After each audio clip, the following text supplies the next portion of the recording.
সভাপতি উপস্থিত আলেম ওলামা বৃন্দ, সামনে আমার দিনদার ইমানদার মুমিন ভাই সকল এবং পর্দা থেকে সুন্নেওয়ালি মুমিনা মা ও বোনেরা, প্রশংসা গুণগান স্তবস্তুতি ভালোবাসা তকদির হায়াত মত সবকিছুর মালিক আল্লাহ, যে মহান মুনিব আজকে আমাদেরকে 2025 সালে 12 নভেম্বর বৃহস্পতিবার দিবাগত রাত্রিতে উত্তর দিনাজপুর করমদিঘি মহেশপুর গ্রামে জুনিয়র মাদ্রাসা কেন্দ্রিক আয়োজিত মাহফিলে হাজির করেছেন। সেই মুনিবের দরবারে একবার আমরা সকলে শুকরিয়া করি আলহামদুলিল্লাহ। দরুদ ও সালাম বর্ষিত হোক আখিরি পয়গম্বর নবী মুহাম্মদুর রাসূলুল্লাহ সাল্লাল্লাহু আলাইহি সাল্লামের উপর। আল্লাহুম্মা আমিন, আল্লাহুম্মা সাল্লি আলাইহি, আল্লাহুম্মা বারিক আলাইহি। আমি আপনাদের সামনে গ্রন্থ মুকুট আল কোরআন থেকে কয়েকটি আয়াত বিক্ষিপ্তভাবে পড়েছি আর একটা ত্রিমিজি শরীফের হাদিসকে আপনাদের সামনে পেশ করেছি। এই আয়াত আর হাদিসকে সামনে রেখে খুব স্বল্প সময়ে কয়েকটি কথা বলবো, আমার নির্দিষ্ট দেওয়া টাইমে শেষ করব ইনশাআল্লাহ। কিন্তু আপনারা উঠা বসা করবেন না, যেমন বসে আছেন এরকমই থাকেন। শুধু একটা বার বয়সে ছোট হলেও আমি ওই লোকগুলোর পা ধরে বলছি, যারা দাঁড়িয়ে আছেন বসে যান। যদি খুব খারাপ লাগে তো চলে যান, তাও ভালো, দাঁড়িয়ে থেকেন না। আল্লাহর বান্দা রসুলের উম্মত, আপনাদের হাতগুলো ধরে বলছি বসে যান। এই জিনিসটা কেন মানছেন না? এখন যদি একটা কড়া করে বলি তো মৌলবীদের অভ্যাস খারাপ, কথা নোংরা বলে। জি না ভাই, আল্লাহর গোলাম বসে যান। এই পৃথিবীটা একদিন ধ্বংস হবে। এই পৃথিবীটা একদিন ধ্বংস হবে। আমি গতকালকে একজনের সঙ্গে আলোচনা করতে করতে বলছিলাম,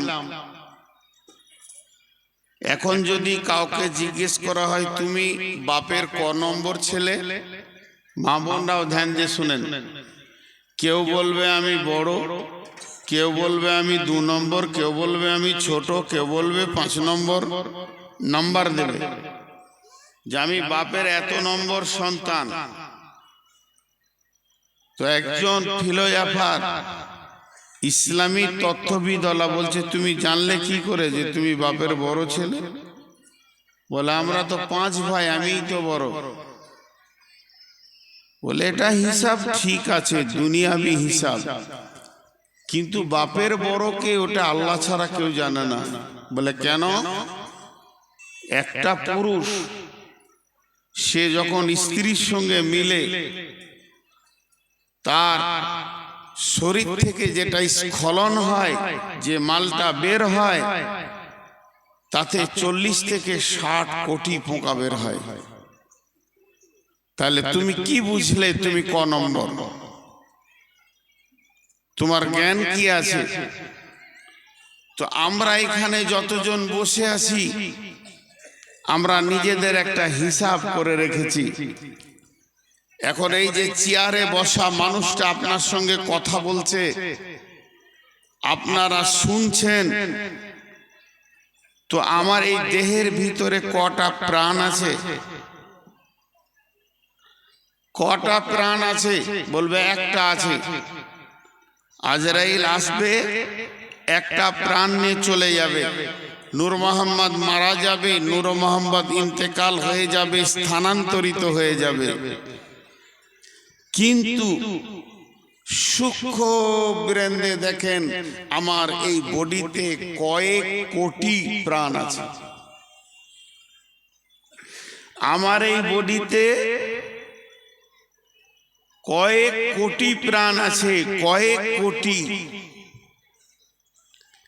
একবার স্খলন হলে যদি 60 কোটি পোকা বের হয়, প্রত্যেকটা শুক্রাণুর প্রাণ আছে। 1 গ্রাম রক্তে 17 লক্ষ থেকে 18 লক্ষ শ্বেত কণিকা আছে, লোহিত কণিকা আছে। যে পোকাগুলো রক্তে না থাকলে শরীর মজবুত হয় না। যার পোকা যত শক্তিমান তার গায়ের শক্তি তত বেশি। ওই পোকাগুলো যদি আবার দুর্বল হয়ে যায় তা মানুষটা দুর্বল হয়ে যাবে। তাহলে এতগুলো পোকা আল্লাহ আমার রক্তে রেখেছে, তাদের একটা একটা প্রাণ আছে। আমার শুক্রাণুগুলোর প্রাণ আছে, আমার রক্তে লোহিত কণিকা শ্বেত কণিকা ককটি আছে আল্লাহ জানে, তাদের প্রাণ আছে।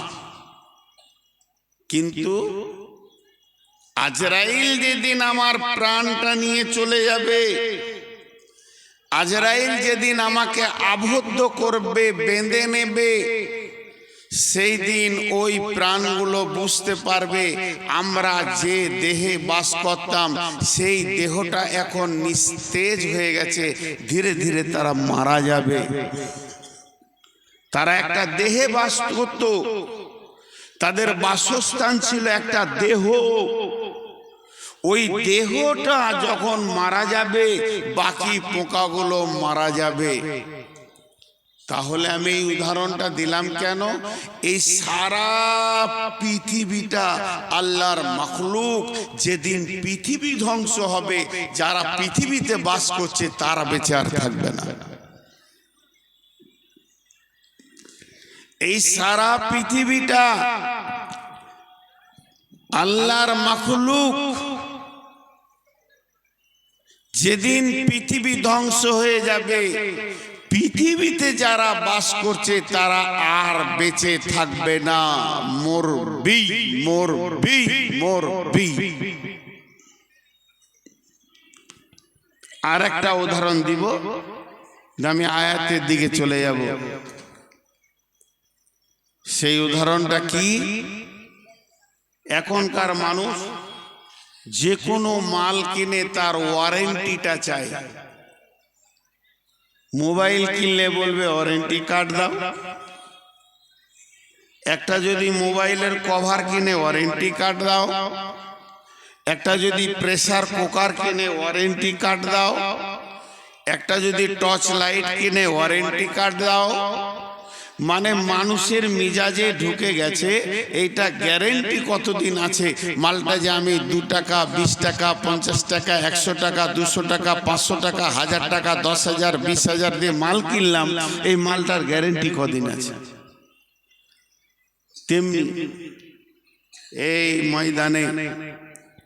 ময়দানের এক পাশে বিরাট বড় দক্ষিণ পাশে রাস্তার গায়ে একটা ফ্ল্যাট তৈরি হচ্ছে 20 তলা।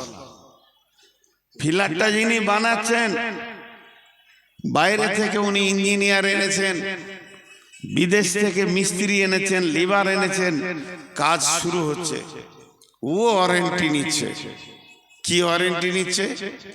ইঞ্জিনিয়ারকে বলছে কোন নদীর বালি দিব আপনাকে বলতে হবে। এ কথা জেনে রাখেন, ভারতবর্ষে যত জায়গায় বালি উঠে সেই বালিগুলো আগে ল্যাবরেটরিতে যায়, তাদের পরীক্ষা হয় কোন বালির ধারণ ক্ষমতা কত বেশি, কার সঙ্গে লবণাক্ত সম্পর্ক আছে আর কার সঙ্গে নাই। যেটা মিষ্টি বালি সেটা বেশি কাজ হয়। এর জন্য ইঞ্জিনিয়ারদের এগুলো জানা আছে। ইঞ্জিনিয়ার লিখে দিল তোমার আশেপাশের নদীর বালি চলবে না, তুমি মজবুত বাড়ি করবে বর্ধমান অজয় নদী থেকে নিয়ে এসো, কিংবা বীরভূমে ময়ূরাক্ষী থেকে নিয়ে এসো। সেখানকার বালি এলো, ঘরও মজবুত বানাবে। স্যার ইট কোন ভাটা থেকে নিব? কোন ভাটার ইটের ধারণ ক্ষমতা বেশি? উনি লিখে দিলেন লালগোলা চলে যাও, ওখানকার ইটের ধারণ ক্ষমতা বেশি, মুর্শিদাবাদের নিয়ে এসো। 2টা দামি মাল এলো। স্যার রড কোন কোম্পানির লাগাবো? উনি লিখে দিলেন এলিগেন্ট।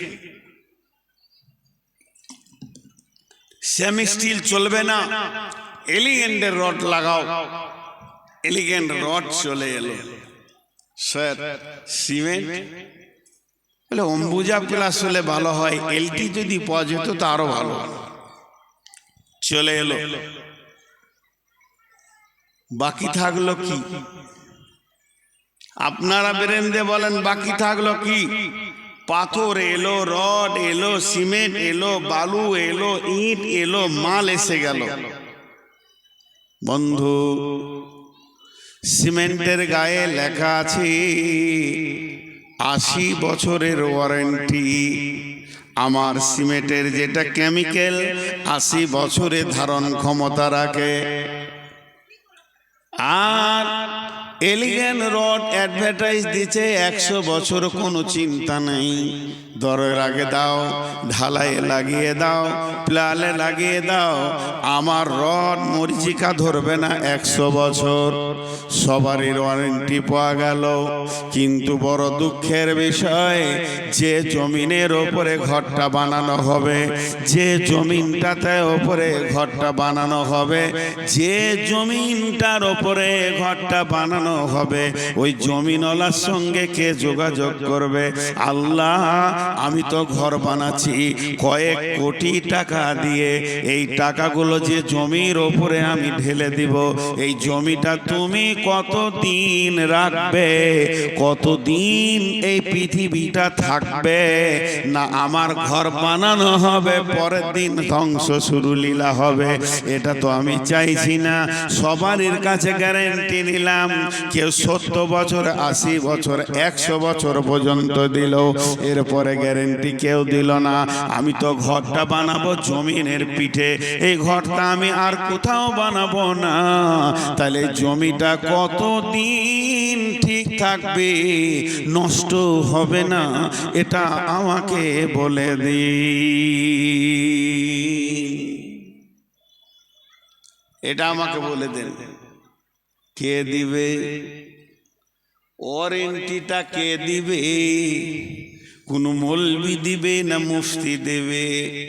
ওয়ারেন্টিটা কে দিবে? কোন মুহাদ্দিস দেবেন না মাদানি দেবেন? ওয়ারেন্টিটা কে লিখে আনবে মাবুদের কাছ থেকে? আমার হাতে ধরিয়ে দিবে, আপনার হাতে ধরিয়ে দেবে। বন্ধুরে, এটা কোনো প্রসেসিং নাই, এটা কোনো রাস্তা নাই। তবে আমার নবী বলে গেছেন, তিনি ইসলামের দায়িত্বভার নিয়ে, কোরআনের প্রচারের দায়িত্বভার নিয়ে পৃথিবীতে এসেছিলেন। এই উম্মতের যিনি দায়িত্ব নিয়ে এসেছিলেন, তিনি বলে দিয়েছেন, উম্মত রে, তুমি এই পৃথিবীতে কতদিন থাকবে? উম্মত রে, তুমি যে ঘর বানাবে তো কতদিন থাকবে? লা তাকুমুস সাআতু ফিল আরদি হাত্তা ইউকালা আল্লাল্লাহ। পৃথিবী ধ্বংস হবে না, কিয়ামত কায়েম হবে না, এখানে জালজালা হবে না, ভূমিকম্প হবে না, বাড়ি ঘর ভাঙবে না, রোড নষ্ট হবে না, হাওয়া বইবে, নদী বইবে, হাওয়া চলবে, মৌসুম চেঞ্জ হবে, জমিন ফসল দিবে, জমিনের কাজ জমিন করবে, রেল চলবে, প্লেন উড়বে, বাস রোডে দৌড়বে, সব নিজাম ঠিক থাকবে, সূর্য উঠবে ডুববে, চাঁদ উঠবে ডুববে, এতদিন সব ঠিক থাকবে। কতদিন? বিশ্বনবী বলছেন, যখন এই মাটিতে একটা আল্লাহওয়ালা থাকবে।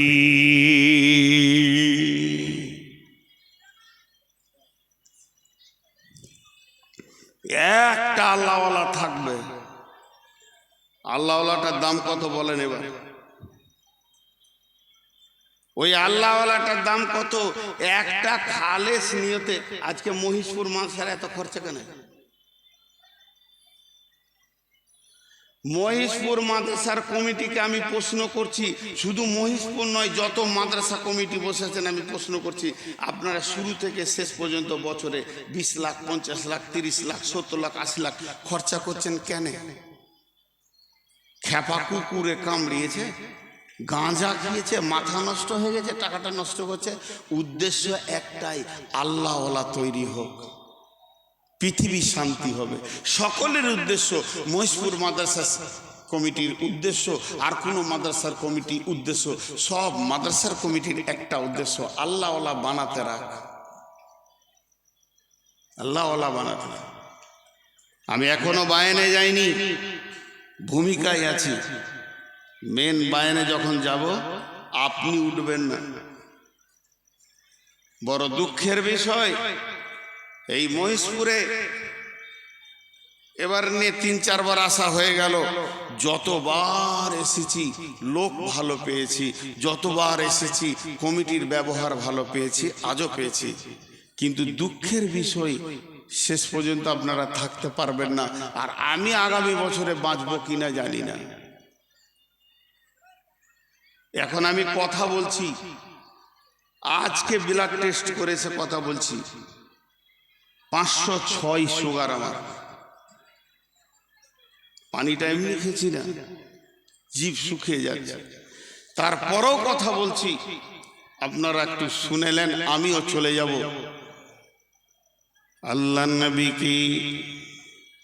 আল্লাহর নবীকে ঘন ঘন প্রশ্ন করা হতো, উল্টা পাল্টি প্রশ্ন করা হতো।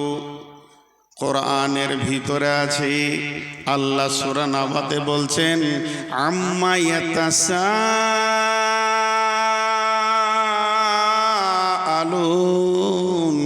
আনিন নাবাইল আযীম আল্লাযী হুম ফীহি মুখতালিফুন।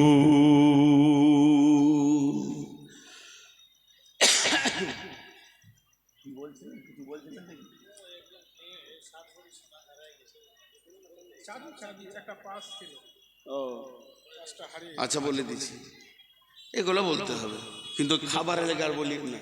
আর ওই মাইক যদি বাজে আমি বলে এসছি, তা আমি আগে খেতে আসবো তোর কাছে, তারপর যা করবি করবি।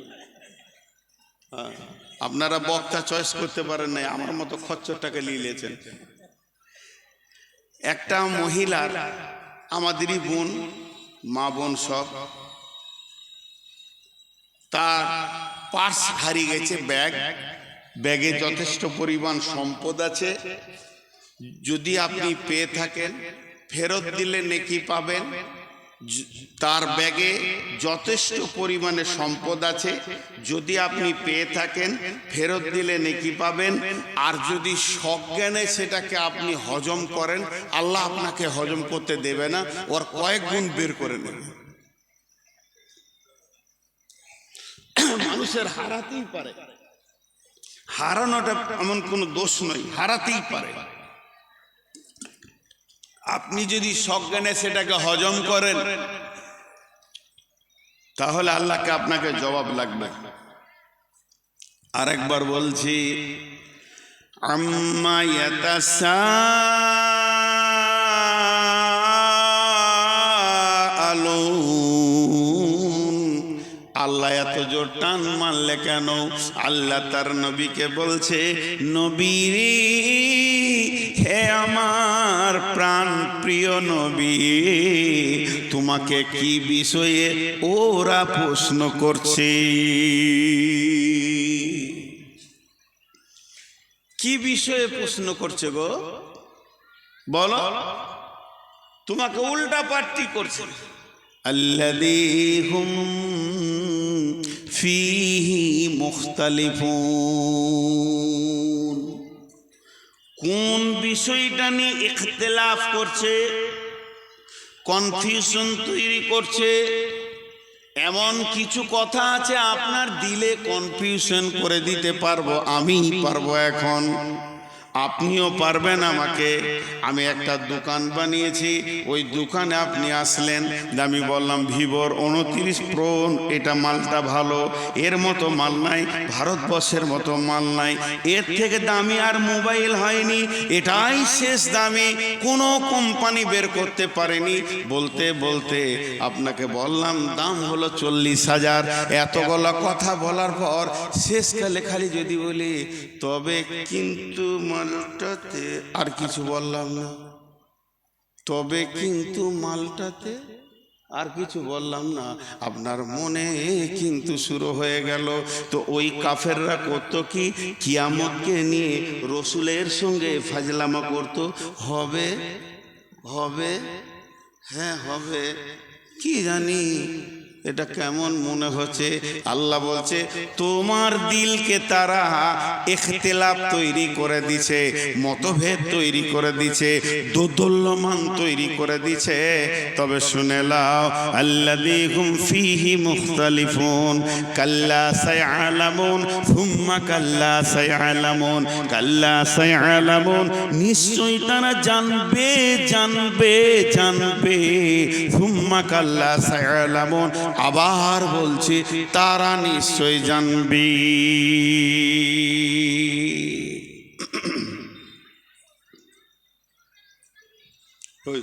তুই খানে খানে চল চল সামনে থেকে যা। বোরখা পরে একবার চলে এসে হুজুরের কাছে, সব কোন জায়গায় জালসা করছি, পর্দা বলে কিছুই নাই, বোরখা পরে লেছে বলে ভিড়ে ঢুকে গেবি তো।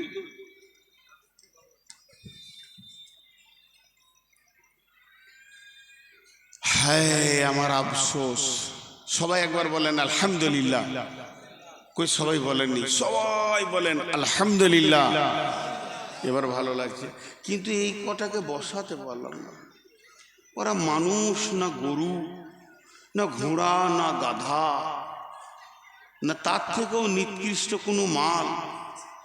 আহা, এরা বসলো না। চামড়া যে কত মোটা।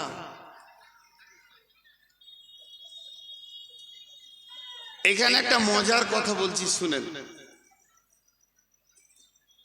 আল্লাহ তাবারাক ওয়া তাআলা বলছেন, রাসূলুল্লাহ সাল্লাল্লাহু আলাইহি ওয়াসাল্লাম বলছেন হাদিসের মধ্যে, যা হিবর ফাসাআলা রাসূলুল্লাহ সাল্লাল্লাহু আলাইহি ওয়াসাল্লাম। হিবর মানে হচ্ছে একটা পাদরি, পাদরি পোপ, পাদরি পোপ, পাদরি পোপ। মুসলমানদের যেমন মৌলানা, হিন্দুদের যেমন ব্রাহ্মণ, আর এই রকম হলো খ্রিস্টানদের আছে ওই রকম গুরু আছে আপনার এদের মারোয়ারিদের।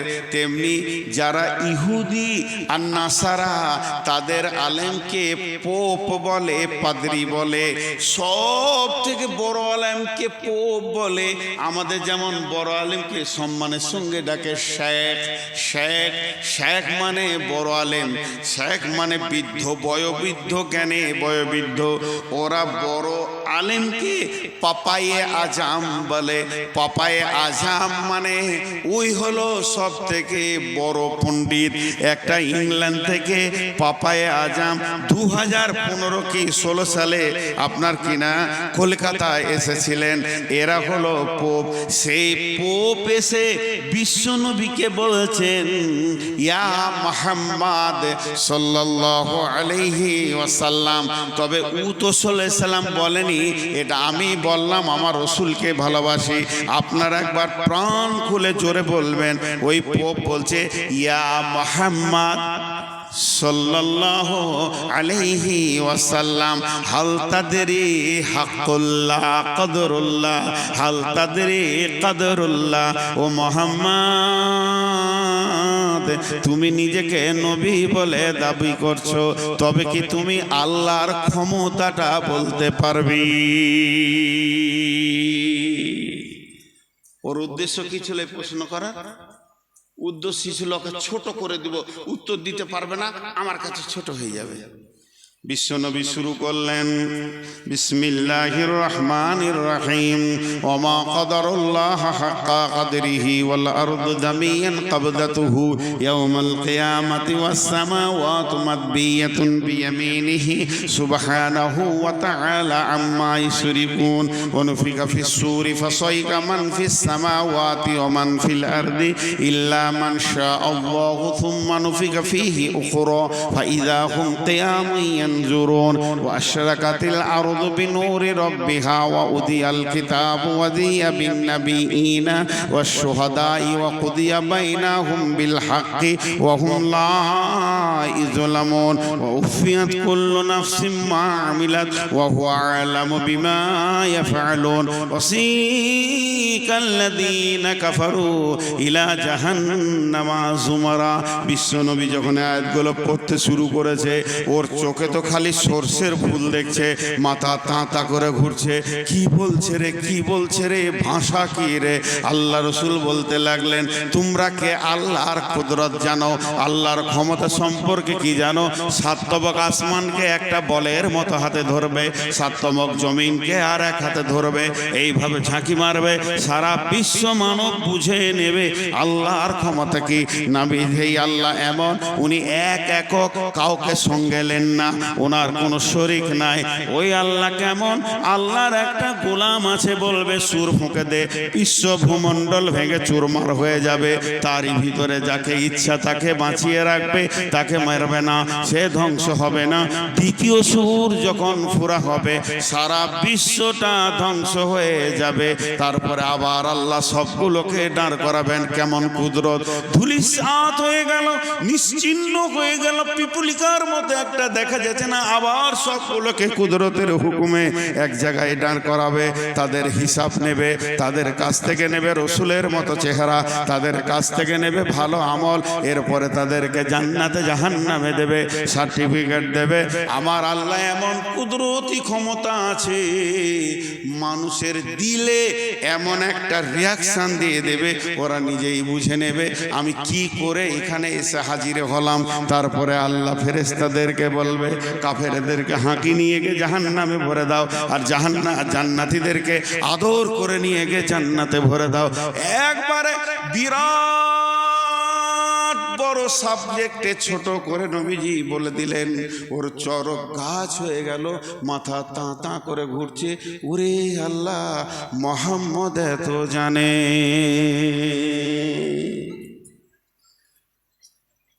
জি ভাই,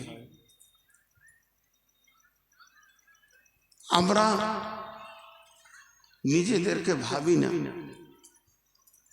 আর দুটো আয়াত বলবো। يسألونك عن الساعة أيان مرساها فيما أنت ذكراها إلى ربك منتهاها। আবার আল্লাহ রসুলকে প্রশ্ন করা হতো, সেই কিয়ামত কবে হবে? ইয়াসআলুনাকা আনিস সাআতি আইয়ানা মুরসাহা, হে নবী বলে দাও কিয়ামত কবে হবে। আল্লাহর নবী বলছেন, যে ব্যাপারে তোমরা জিকির করছো এই ব্যাপারটা এইটা নয়, এই ব্যাপারটা আছে ইলা রব্বিকা মুনতাহাহা। এটা কবে শুরু হবে তো রবের কাছে আছে ডেট, তারিখ, সময় নির্দিষ্ট করা আছে। ইল্লা কান্নাহুম ইয়াউমা ইয়ারাউনাহা লাম ইয়ালবাসু ইল্লা আসিয়াতান আও দুহাহা। এটা যেদিন হবে, তোদেরকে যখন দাঁড় করানো হবে, তোরা কিয়ামতের মাঠে দাঁড়িয়ে বলবি, আমি দুনিয়াতে এক বেলা ছিলাম, কিংবা এক সকাল এক সন্ধ্যা ছিলাম, বেশি দিন আমি দুনিয়া করিনি।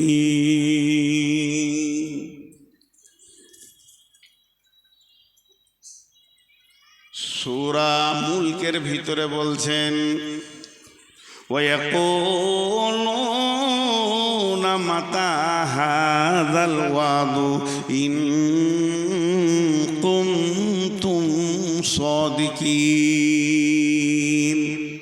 কুল ইন্নামাল ইলমু ইনদাল্লাহি ওয়া ইন্নামা আনা নাযীরুম মুবিন। হে নবী, তুমি বলে দাও কিয়ামত কবে হবে। নবীজি বলছেন, না, এটা আমার বলার বিষয় নয়, এ বিষয়টা আল্লাহর কাছে রয়েছে। আমি শুধু তোমাদেরকে ভয় দেখানোর জন্য এসেছি, আমি নির্দিষ্ট কিয়ামতের ডেট নিয়ে তোমাদের কাছে আসিনি। ইন্নামা আনা নাযীরুম মুবিন, নিশ্চয়ই আমি তোমাদেরকে প্রকাশ্য ভয় দেখাবো, যাতে করে তোমরা ভীতু হয়ে যাবে, সেই দিনের জন্য প্রস্তুতি নেবে, মাল রেডি করে রেডি হয়ে যাবে, যেহেতু কিয়ামত হবেই।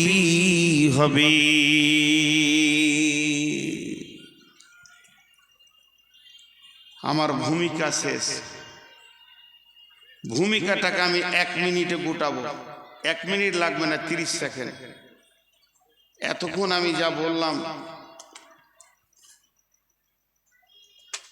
তাতে করে একটা বহির প্রকাশ হলো, কিয়ামত হবেই।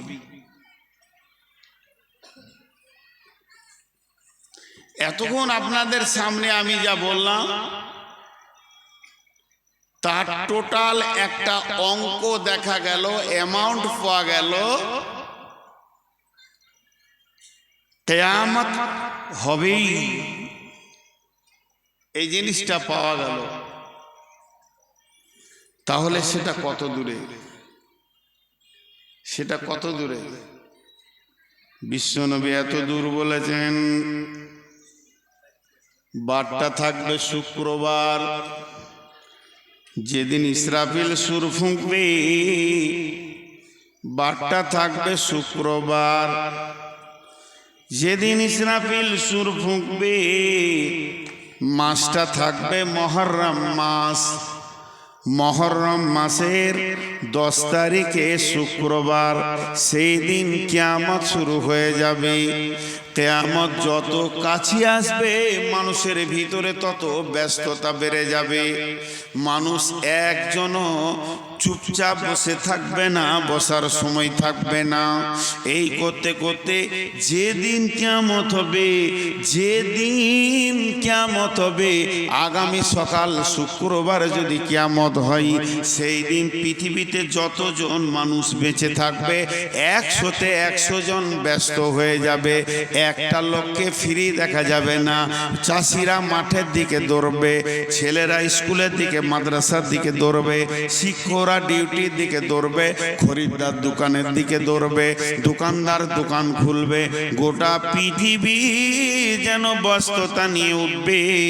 এমন সময় বিশ্বনবী বলছেন, একটা খরিদ্দার কাপড়ের দোকান যাবে, কাপড়টাকে দেখবে, বলবে কাপড়টা আমার পছন্দ হয়ে গেছে, এটা বুখারীর হাদিস। তারপরে বলবে ভাইয়া আমাকে এটা 3 মিটার কি 5 মিটার দিয়ে দাও। দোকানদার তাড়াতাড়ি করে মিটারটা মাপবে, মেপে কাঁচিটা ধরবে, আর খরিদ্দার পকেট থেকে টাকাটা বের করে ধরে থাকবে, ও কাপড়টা কেটে দেবে, এই টাকাটা দিয়ে দেবে। এই নিয়তে ওর হাতে কাঁচি, এর হাতে টাকা, কাঁচিটা বসাতে যাবে, বসানো আর হবে না। অনুফিকা ফিস সূরি ফাসাইকা মান ফিস সামাওয়াতি ওয়া মান ফিল আরদি। ওই অবস্থায় ইসরাফিল সুর ফেঁকে দিবে, হাত থেকে কাঁচি পড়ে যাবে, হাত থেকে টাকা পড়ে যাবে। মানুষ নাফসি নাফসি নাফসি নাফসি নাফসি নাফসি নাফসি নাফসি নাফসি নাফসি করবে। এই জন্য সূরা নাজিয়াতে ওরা বলেছে, আবার কি আমাদেরকে ফিরে আসতে হবে?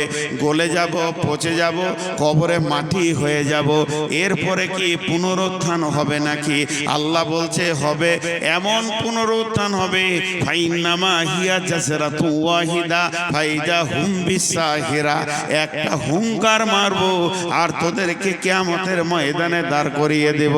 তখন ওইখানে ওরা বলছে, এটা তো সব থেকে নোকসানের কথা।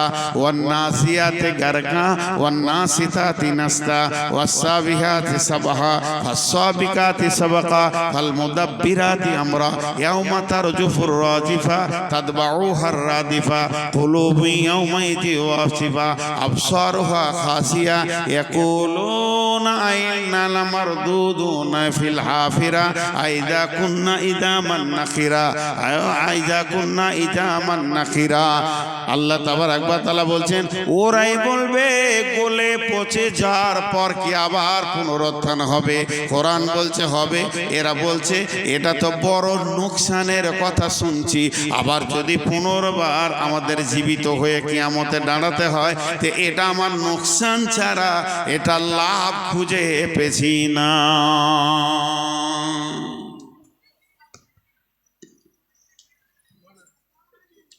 কি হয়েছে?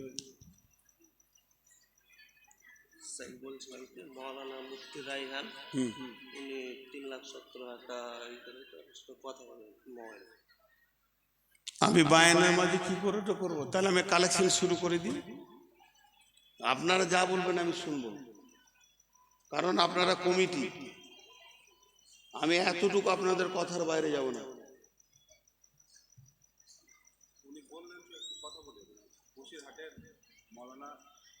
হ্যাঁ তো বুঝলাম, তো আমার অসুবিধা কি আছে আপনার বলতে? আমি এবার কালেকশন করবো, কিন্তু আর বায়ান করবো না। একটা বায়ান ধরে রাখা কত কঠিন সে আমি জানি,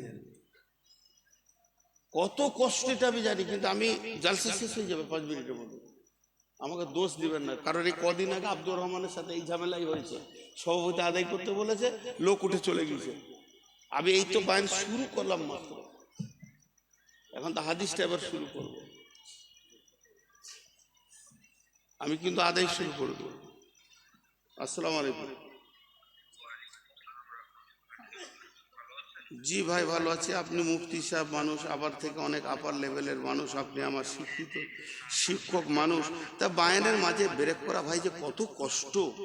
এই মাত্র 20 মিনিট হলো, আর মাঝে যদি আমি এই ব্রেক করি, আপনি তো আলেম মানুষ। হ্যাঁ, তা আপনি দান করেছেন 3 লক্ষ টাকা, শুনে খুশি হলাম। আচ্ছা আচ্ছা আচ্ছা, হ্যাঁ জি জি, ঠিক আছে, দোয়া করবো। ফোনটা কাটে।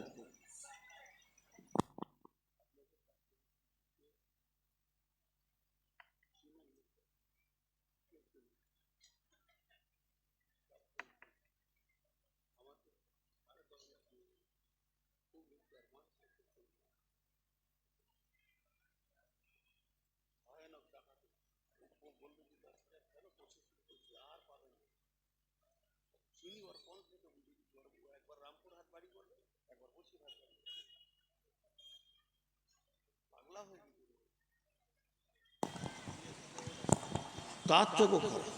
এই আপনারা উঠছেন কেন? ওই মুরব্বী উঠছে কেন? বাবজি আপনি উঠে গেলে কিন্তু আমি আর বায়ান করবো না। আপনার মহব্বতেই তো আমি বায়ানটা চালাইছি। ওর কণ্ঠ তো বুঝে দিচ্ছি। প্রতিদিন উমরাই যাই, 7 দিন আগে আমাকে বলছে, আমি ট্রেনে আসছি, বলছে আমি উমরাই যাচ্ছি, দোয়া করবেন আপনার মাসে ফলাক যায়। হ্যাঁ হ্যাঁ ভাইয়া, যতটি লোক বসে আছেন আমি খুশি হলাম। আমি বললাম যে টাকা লুবো না, টাকা লিখছি না, তুই দেখতে পেয়েছিস না আমি কি ভিখারি আছি নাকি? প্রতিদিন 25,000 ইনকাম করি, আর আমাকেই টাকা দিয়েছিস। জি, তো একটু ধৈর্য ধরে টোটালটা একটু গুছিয়ে নি। এতক্ষণ আমি যা বললাম তাতে নিশ্চিত কিয়ামত হবেই। এটার উপরে কার কার ইমান নাই হাত তুলেন, হাত তুলেন দেখি। 4টা হাত উঠেছে, ওদের ইমান নাই। কিয়ামত হবেই, এর উপরে ইমান নাই, হাত তুলে দিলে। আহা, আসলে ও ঝোঁকে তুলেছে, নেকি পাবে। এবার চলেন অনুশোচনা। বিশ্বনবী তিনি আমাদেরকে অনুশোচনা দিয়ে গেছেন। বিসমিল্লাহির রহমানির রহিম। ওয়া নবী হুরায়রা রাদিয়াল্লাহু তাআলা আনহু قال قال رسول الله صلى الله عليه وسلم اذا اتخذ الفي ذبالا والمامانة مغنما والزكاة مغراما تعلم لغير دين آتى الرسول امرته أكا أمه। একটুকু অনুশোচনা দিব আপনাদেরকে। যতটি লোক বসে আছেন হাতগুলো ধরে বলছি 10 মিনিট আমাকে দেন, তারপর আমি বলবো আপনারা উঠে যান, তখন আপনারা আমাকে বলবেন, আপনি সময় দেন। 10টা মিনিট চেয়েছি ভিখারির মতো, 10টা মিনিট চেয়ে নিয়েছি। একটা উদাহরণ দিব, আমার উদাহরণগুলো খুব অ্যাপ্রোপ্রিয়েট। দোমোহনাতে একটা ছেলে বাসে চেপেছে, আর ওর পাশে এক মুরব্বী বসে আছে, আর ওই সিটের পেছনে আমার মতো বদমাস লোকটা বসে আছে। কি ঝামেলা লাগে দেখেন। যে ছেলেটা বাসে চেপেছে ও মুরব্বীকে বলছে চাচা, কিরে বাবা, কলকাতা কত দূর যাবে? ও কলকাতা করণ দিকে গেছে, তো শুধুই যে কলকাতা কত দূর, ধৈর্য দেখেন তো। মুরব্বী ওর দিকে তাকিয়ে বলছে ধৈর্য ধরে বাপ, কলকাতা ঠিক পৌঁছাবি। আবার টুঙ্গি দিঘিতে বলছে চাচা কলকাতা আর কত দূর। এবার মুরব্বী রেগে গেছে, ওর দিকে একবারে তাকালে ভঙ্গি করে মুখটা ঘুরিয়ে নিলেন। বোতল বাড়িতে গিয়ে বলছে চাচা, আবার একই কথা চাচা। যেই চাচা বলেছে মুরব্বী রেগে গেছে, করিস না, চুপ কর। আমার মতো রাগী লোক, আমি তো একটা বদমাস লোক, উঠে ওর মাথায় হাত দিয়ে বলছি তোর মাথা বেরেন চলে গেছে নাকি রে, ঠুকে দিব তোর মাথাতে। টুঙ্গি দিকে থেকে কলকাতা, কলকাতা দেখেলে তো কলকাতা, এখান থেকে দেখেলে কত দূরে। আপনাদের কাছে আমার প্রশ্ন, কলকাতা দেখা যাবে? যাবে? এতগুলো লোক হ্যাঁ না বলে না। কলকাতা দেখা যাবে? দেখা যাবে না। মুখ নাই, দাঁত নাই, জিভ নাই, প্রাণ নাই, দেখেন কতগুলো জিনিস নাই। হাত নাই, পা নাই, মুখ নাই, দাঁত নাই, জিভ নাই, প্রাণ নাই, অথচ কথা বলে। অথচ কথা বলে, আপনাকে ভালো ভালো জ্ঞান দেবে, কখনো হাসাবে, কখনো কাঁদাবে, সোজা রাস্তা বলে দেবে, সব কিছু বলে দেবে। তাকে বলা হয় নীরব বন্ধু। নীরব বন্ধু। পৃথিবীতে একটা জিনিস আছে, সে আপনার নীরব, তার কাছে কোনো সাউন্ড নাই, অথচ আপনাকে জ্ঞান দিবে, ঘন্টার পর ঘন্টা বক্তব্য দিবে, আবার আপনাকে হাসাবে, কাঁদাবে, ভয় দেখাবে, সব রকম জ্ঞান দেবে। তার নাম হচ্ছে বই, কিতাব।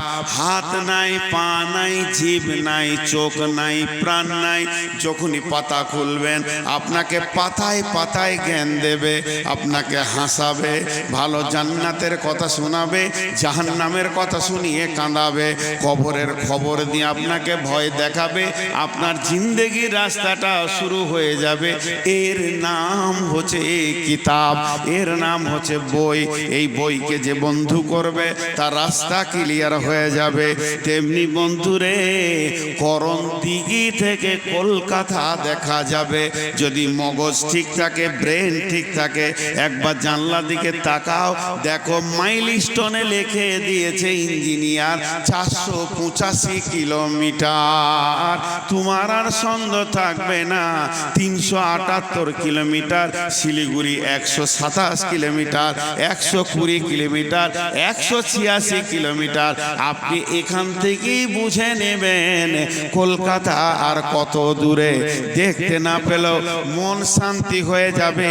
ওই 400টা একবার 100 হয়ে যাবে।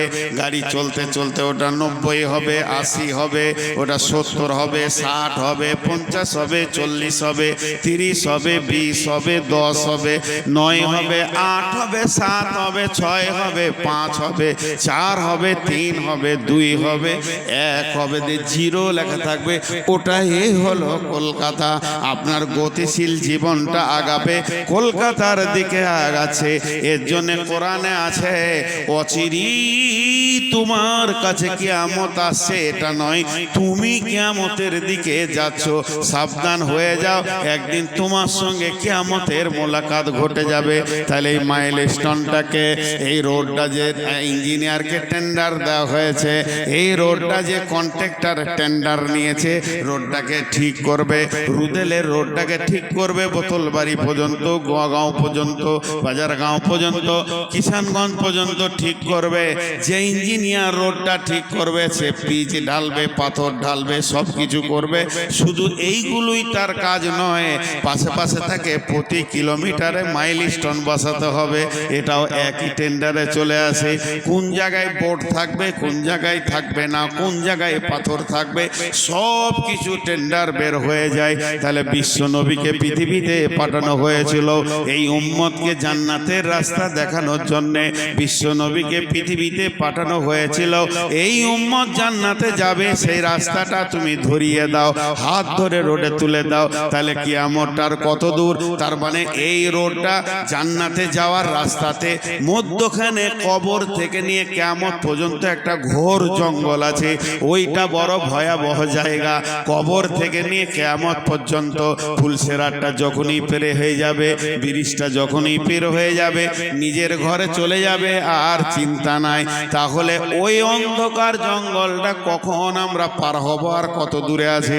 বিশ্বনবী বলে দিয়েছেন, ইঞ্জিনিয়ার বলে দিয়েছেন, আল্লাহ রোডে টেন্ডার কন্ট্রাক্টর বলে দিয়েছে, খামসা আসারা খাসলাতান মিন উম্মতি, খামসা আসারা খাসলাতান মিন উম্মতি, মিন উম্মতি, মিন উম্মতি, মিন উম্মতি, মিন উম্মতি, মিন উম্মতি মুখস্থ করলেন। নবীজি বলছেন 15টা জিনিস যখন আমার উম্মতের কাছ থেকে তোমরা পাবে, 15টা জিনিস যখন আমার উম্মতের কাছ থেকে পাবে। নবীজি ইহুদির কথা বলেনি, নাসারার কথা বলেনি, শিখের কথা বলেনি, পাঞ্জাবির কথা বলেনি, মাজুসির কথা বলেনি, অগ্নি পূজকের কথা বলেনি, মূর্তি পূজকের কথা বলেনি, ব্যানার্জির কথা বলেনি, চ্যাটার্জির কথা বলেনি। পৃথিবীতে যত জাতি আছে সবাইকে ছেড়ে দিয়ে নবীজি নিজের উম্মতের কথা বলেছে। হযরতে আবু হুরায়রা বর্ণনা করছেন, আল্লাহর নবী বলেছেন, হে বিশ্ববাসী রে, আমার উম্মতের কাছ থেকে যখন 15টা জিনিস দেখতে পাবে, 15টা জিনিস দেখতে পাবে, জেনে নাও কিয়ামত কাছিয়ে গেছে। এইটা আজকে আমার বাণী।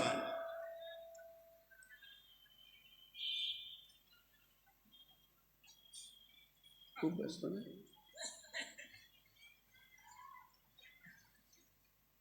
কানে ঢুকছে না। কি হবে সমাজ চিন্তা করে। ওর কানের কাছে একটা বক্তা বকছে, ওর মোবাইল চালাইছে, ফেসবুক চালাইছে না ইউটিউব চালাইছে নাকি সেট করছে। জাতি নষ্ট হয়ে গেছে। আগেকার যুগে 5 জন বন্ধু যদি বেড়াতে যেত তো ইয়ারকি ঠাট্টা ঠেলাঠেলি লাফালাফি করতো। এখন 10 জন বন্ধুকে দেখবেন নিজে নিজের ফেসবুক খুলে দিয়েছে, কেউ সঙ্গে কারো কথা বলার সময় নেই। গেলি কেন একসাথে? তোরা বাড়িতেই থাকতে পারতিস। একসাথে যাওয়ার মানেটা কি? একটু গল্প করব, মত বিনিময় হয়। ও মোবাইলটা খুলে দে, মনে মনে করছি তুই আবার কোন বক্তা? বড় বক্তা তো আমার হাতেই আছে।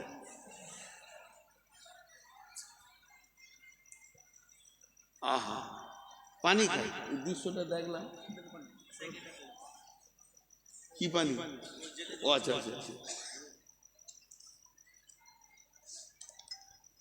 মাশাআল্লাহ। এবার আমি শুরু করছি। আল্লাহ রসুল আফসোস করে বলছে, আমার উম্মতরা এগুলো করবে। 1 নম্বরটা বাদ দিয়ে বলবো। 1 নম্বরটা খুব লোড, খুব ভারী, ওজন খুব, আপনারা নিতে পারবেন না।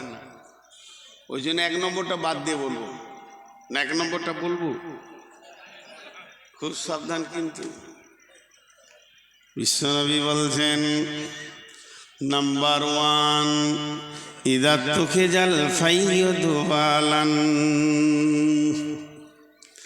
ইযা তুখিজাল ফাইয়ু দুবালান, জনসাধারণের মাল মিম্বার প্রধানে লুটে খাবে।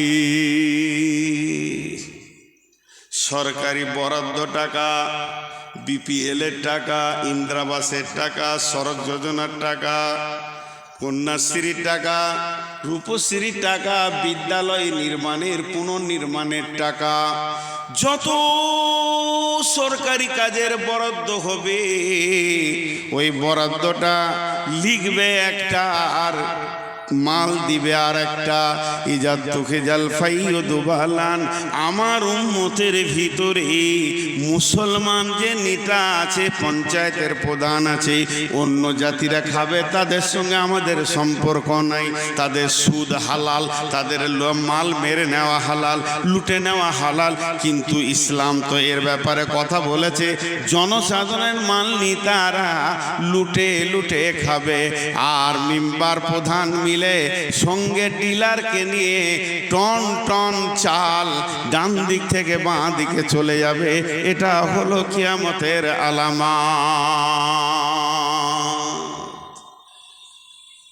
আপনার এলাকার মিম্বার প্রধানরা ভালো, ওই জন্য বুঝতে পারছেন না। এরা মারে না, যা আসে দিয়ে দেয়, সব একবারে ধোয়া তুলসী পাতা। জি, শুনেলেন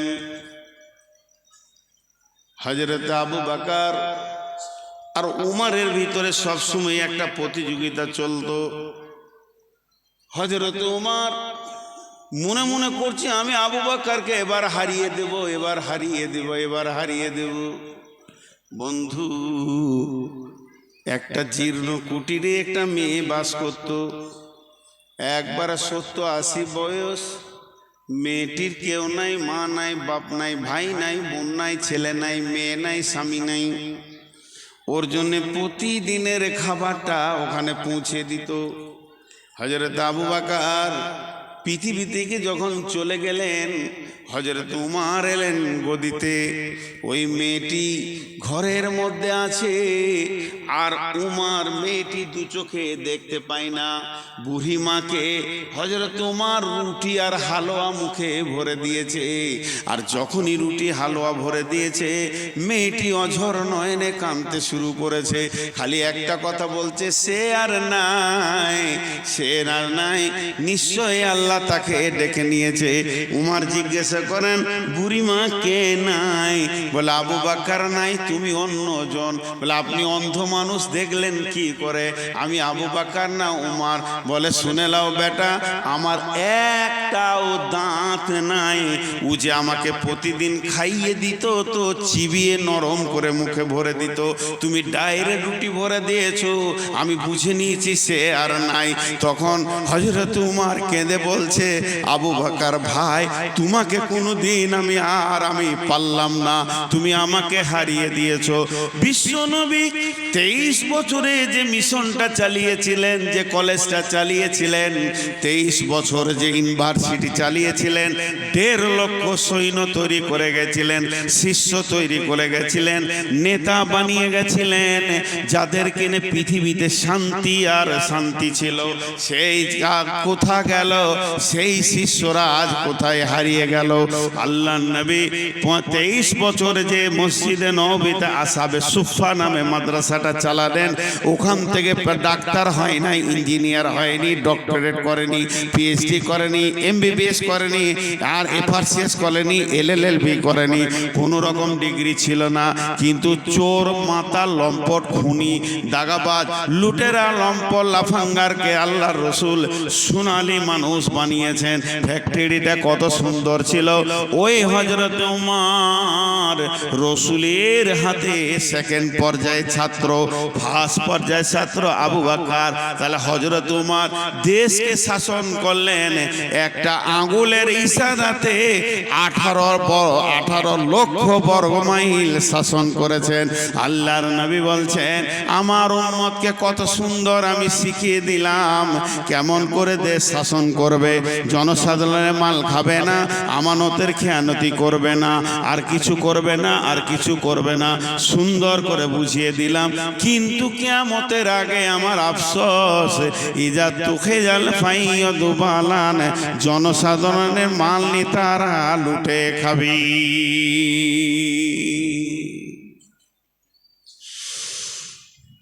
আজকে আমাদের অবস্থা কি ভাবেন একটু। আমি দেয়ালে যদি একটা দাগ টেনে দিই বোর্ডে, ওই দাগটা ছোট না বড় আপনি বলতে পারবেন না। ওর পাশে আর একটা দাগ যদি টানা হয়, তখন ও ছোট না বড় বলতে পারবেন। একদিকে এখনকার যুগের নেতাদের চরিত্র, আর একদিকে রসুলের নেতাদের চরিত্র, দুটাকে পাশে পাশে রাখেন। 2002 সালটা বলছি, 2002 আমি বাংলাদেশে ছিলাম। ঢাকা আন্তর্জাতিক এয়ারপোর্ট থেকে একটা গাড়িতে চেপে ঢাকা ইসলামপুর ডেমরা রোডে যাচ্ছি। আমার সাথে একজন সাথী ছিলেন ওই দেশের, ওর নামও মনে আছে। সেই ব্যক্তি গাড়িটাকে দাঁড় করিয়ে একটা পত্রিকা নিল, পত্রিকা যুগান্তর পত্রিকাটার নাম আমারও মনে আছে। আর পত্রিকার ফার্স্ট হেডিং এ বড় করে লেখা আছে, বড় করে, আমাদের ভারতবর্ষের একটা মন্ত্রীর নামটা বলবো না, অমুক মন্ত্রী আজকে সকালে ফার্স্ট ফ্লাইটে অক্ষত নিরাপত্তায় ভাবে নিজের দেশে ভারতে ফিরে গেলেন। মানে কোনো মন্ত্রী গিয়েছিলেন বাংলাদেশে, 2-3 দিনের সফর ছিল, খবরের কাজগুলো করে সে নিরাপত্তায় কোনো তার অসুবিধা হয়নি, আমাদের দেশে প্লেনে ফিরে গেলেন। এটা পত্রিকায় বের হয়েছে। সকালে ওখানে কিছু খায়নি, খুব ভোরে প্লেনটা দিয়ে লিখেছে সকালে বেড টি খেয়েছে। বেড টি বুঝেন তো, বিছানায় বসে এক কাপ, ডাইনিং টেবিলে লয়, নাস্তা লয়, বেড টি বলে ওটাকে, বিছানায় বসে এক কাপ চা খেয়েছে। তো সেই চাটার সেই যুগে 2002-এ খরচা হয়েছে 18,000 টাকা এক কাপ চা। ওর হলারের সাইজ কত? এক কাপ চায়ে 18,000। হ্যাঁ, এটা হলো ইংরেজি কম্পিউটার দ্রুতগামী যুগের মন্ত্রী, এটা হলো আধুনিক যুগের মন্ত্রী। বহু জ্ঞানের অধিকারী, এদের হাতে কম্পিউটার এসে গেছে, এরা দেশকে শাসন করছে। আমাদের মোদিজি শুধু পায়জামাটা পরে 15 লক্ষ টাকা দাম। যদি কোনো এখানে সেলাই মেশিনওয়ালা আছেন, চলে যান টেলারটা ওখানে খুলেন গা, একটা পায়জামা 15 লক্ষ টাকা দাম। এটা হলো এই যুগের মন্ত্রীদের চরিত্র। চলেন রসুলের যুগে যায়। আল্লাহর নবী দুনিয়া থেকে চলে গেলেন, মদিনার গদিতে বসলেন কে? আবু বাকার দুনিয়া থেকে চলে গেলেন, মদিনার গদিতে খলিফা কে হলেন? খলিফা হযরতে উমর ফারুক রাদিয়াল্লাহু তাআলা আনহু। হযরত উমর যখন মদিনার গদিতে বসলেন, তখন বিশ্ব শাসন করতে শুরু করলেন। 18 লক্ষ বর্গ মাইলকে তিনি শাসন করতেন। হযরত উমর ছোটতে আলাভোলা ছিল, ছোটতে সাদা সিধে ছিলেন, ছোটতে খুব বিচক্ষণতা পাওয়া যায়নি। একটা ঘটনা শুনলে বুঝবেন। ওর বাপ ওকে উট চড়াতে দিয়েছে মাঠে, উমর রে উটগুলো নিয়ে যা, উটগুলো চড়িয়ে নিয়ে আয়। যখন বাড়ি আসে তো মাথার চুলে এক গাদা উটের লাদ, উটের গোবর গোটা মাথায় লেগে আছে। ওর আব্বা নাম হচ্ছে খাত্তাব জিজ্ঞেস করছে, উমর এখানে আয়। দেউ গেল বাপের কাছে, তোর মাথায় এগুলো কি?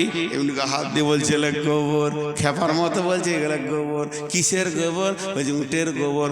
উটের গোবর তোর মাথায় এলো কি করে বল? বলছে আব্বা মরুভূমিতে রোদ খুব, এবার রোদে বসবো কোথা? উটের পাছাতে গিয়ে বসেছি, লেদে দিয়েছে বসার জায়গা, দেখেন উটের পাছায় বসেছি, লেদে দিয়েছে। ধোয়ার তো কোনো ব্যবস্থা নাই, তাই গোবর লেগে আছে। ওর বাপ ওর গালে একটা চর মেরেছিল, টান মেরে একটা চর দিয়ে বলছে, গাধা তুই উট চড়াতেও জানিস না, আল্লাহ তোকে এত জ্ঞান কম দিয়েছে রে গাধা, বাপ তো মারবি বেটাকে। এই সেই উমর যে মাথায় গোবর নিয়ে বাড়ি এসেছে, ওই উমর যেদিন মদিনাতে খলিফা হলেন, 18 লক্ষ বর্গ মাইলকে একটা আঙ্গুলের ইশারায় হিলাচ্ছেন। সেই উমর মসজিদে নববীতে শুয়ে আছে, ফজরের নামাজ পর একটু আরাম করছে। গদিটা কি? বালুর ওপরে। 18 লক্ষ বর্গ মাইলে বাদশার বিছানা কি বালুর ওপরে চাদরটা বিছিয়ে দিয়েছে, বালিশ নাই, এ হাতটা দিয়ে দিয়েছে, একটু আরাম করছে। হাজি একা থাকতে পারবে এখন আর মন্ত্রীরা? সামনে গাড়ি, পেছনে গাড়ি, সিকিউরিটিদের নাম কি দিয়েছে বলেন তো? সিকিউরিটি ফোর্স, বাংলায় বলে দেহরক্ষী, বডিগার্ড। আর একবার বলছি বডিগার্ড, দেহরক্ষী নামটা খুব অ্যাপ্রোপ্রিয়েট। আজরাইল তার বডি লিবে না, আত্মা লিবে। আত্মা গার্ড বললে বিপদ ছিল। আজরাইল আত্মা নিয়ে যাবে আর বলবে যে বডিটাকে তোরা আগুন যেন শিয়ালে না খাই, তোদের ডিউটি তোরা কর, বডিগার্ড। কিন্তু উমর একাই আছে, কয়েকটা সৈন্যকে পাঠিয়ে দিয়েছে জেরুজালেম, ধৈর্য ধরেন। কয়েকটা সৈন্যকে জেরুজালেম পাঠিয়ে দিয়েছে, ওখানে কালেমা তাওহীদ পৌঁছিয়ে দাও, সেখানে দ্বীনের দাওয়াত পৌঁছিয়ে দাও। তারা অন্ধকারে আছে, তাদের কাছে আলো পৌঁছিয়ে দাও, কোরআনের আলো পৌঁছিয়ে দাও, রসুলের হাদিস পৌঁছিয়ে দাও। সেই সৈন্যগুলোকে জেরুজালেমের সৈন্যরা কেল্লায় ভরে অবরোধ করে দিয়েছে, তাদেরকে তবলিগের কাজ করতে দিচ্ছে না। তদন্তকালে ওই জেরুজালেমের যিনি প্রাইম মিনিস্টার ছিলেন, প্রধানমন্ত্রী ছিলেন, তিনিও একটা গির্জার পোপ, একটু আগে বললাম পাপায়ে আজম, তিনি একটা গোটা জেরুজালেমকে শাসন করছে। জেরুজালেম হচ্ছে একটা ছোট দেশ, আর আমার উমারের দেশ হচ্ছে বড়। এবার পাপা দেখলো উমারের সঙ্গে যদি যুদ্ধ করতে যায় পারবো না, ওর যা সৈন্য আছে আমার তো নাগরিক নাই, কেমন করে চলবো। তিনি একটা চিঠি লিখলেন, আর চিঠি লেখার পর একটা দূতকে বললেন, বন্ধু এটা তুমি পৌঁছিয়ে দাও মদিনাতে। ওই রাষ্ট্রদূত চিঠিটা নিয়ে হাঁটতে হাঁটতে হাঁটতে হাঁটতে মদিনা মারোয়ারায় গিয়ে পৌঁছালো। মদিনায় পৌঁছানোর পর বলছে, মুসলিম জাহানের পার্লামেন্ট কোনটা, মুসলিম জাহানের সংসদ কোনটা, মুসলিম জাহানের আপনার গদি কোনটা, মুসলিম জাহানের সব থেকে বড় পার্লামেন্টটা কোথায়। ছোট বাচ্চারা বলছে ওই যে মসজিদে নববী, এটাই হলো মুসলিম জাহানের পার্লামেন্ট। সাইমম ধরে পড়েছে কুটির, তুমি তো পরনে নুয়ে, খেজুর পাতার প্রাসাদ তোমার বারে বারে গিয়াছে খোঁজে। পারমেল ডাকিছে, মার্বেলের নয়, কারুকার্য করার নয়, মাত্র খেজুর গাছের পাতা আর খেজুর গাছের ছাওয়ানি।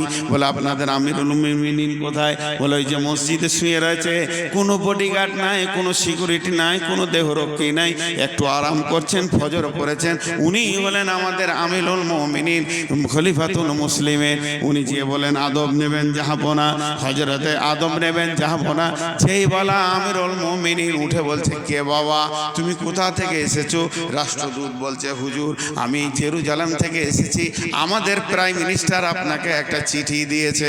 আমার বলার কিছু নাই, একটু চিঠিটা নজর লাগিয়েলেন। হযরত ওমর চিঠিটা নিয়ে পড়ে দেখলেন, বললেন জাহাপনা আপনার সৈন্য আমার দেশে দাওয়াত দিতে এসেছে কোরআন হাদিসের, তাদেরকে কেল্লায় অবরোধ করা হয়েছে। আমি আপনার সাথে যুদ্ধ চাই না, আপনার সঙ্গে সমঝোতা করতে চাই। একবার আপনাকে পত্র দিয়ে আমি আমন্ত্রণ করছি, আপনি আমার দেশে আসেন, দুইজন মিলে একটা আপোষ করে নিব। হযরত ওমর সঙ্গে সঙ্গে তার খাদিমকে, যেটা তাকে দেওয়া হয়েছিল রাজকোষাগার থেকে, ডেকে বলছে একটা উট নিয়ে এসো, নাম তার আসলামা। আসলামা একটা উটকে রেডি করো, এক্ষুনি জেরুজালেম যেতে হবে। কারণ এখন তাকাজা এসে গেছে, এখন একদম আল্লাহর দ্বীনকে বাড়ানোর জন্য তাকাজা এসেছে। পৃথিবীর সমস্ত কাজ এখন বাতিল, এটাকেই আগে করতে হবে। হযরত ওমর উটের ওপরে চড়ে নিলেন, লাগামটা ধরে নিলেন আসলামা, আর কলম ধরে নিল কবি নজরুল ইসলাম। এই ঘটনার উপরে কবি নজরুল ইসলাম একটা কবিতা বলছে, হেরি পশ্চাতে চাহি তুমি চলিয়াছ রৌদ্র দগ্ধ দূর মরুপথ বহি, জেরুজালেমের কেল্লা যেতাই আছে অবরোধ করে, বীর মুসলিম সেনা দল তব বহুদিন মাস ধরে, দুর্গের দ্বার খুলিবে তারা বলেছে শত্রু শেষে, উমার যদি গো সন্ধিপত্রে স্বাক্ষর দেয় এসে। হায় রে আদেক দারাল মালিক আমিরুল মুমিনিন, শুনে খবর একে উঠে চলেছে বিরামহীন, সাহারা পাড়াইয়ে ঝুলিতে দোকানা, শুকনো খুব জরুরি, একটি মশকে এতটুকু পানি, খুরমা 2-3 মুঠি, প্রহরীবিহীন সম্রাট চলে একা উঠে চোরে, চলেছে মাত্র একটি ভীত উঠের রশি ধরে, মরুর ঊর্ধ্ব আকাশে সূর্য আগুন বৃষ্টি করে, সেই সে আগুন তাতে খৈসম ফুটে বালুকার মরু পরে।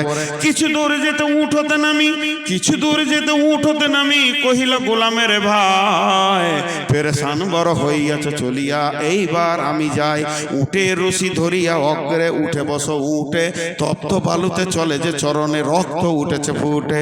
গোলাম 2 হাত ধরে চুমি, গোলাম উমারের 2 হাত ধরে চুমি, কাঁদিয়া কহিল এ আদেশ করেন কেমনে আপনি?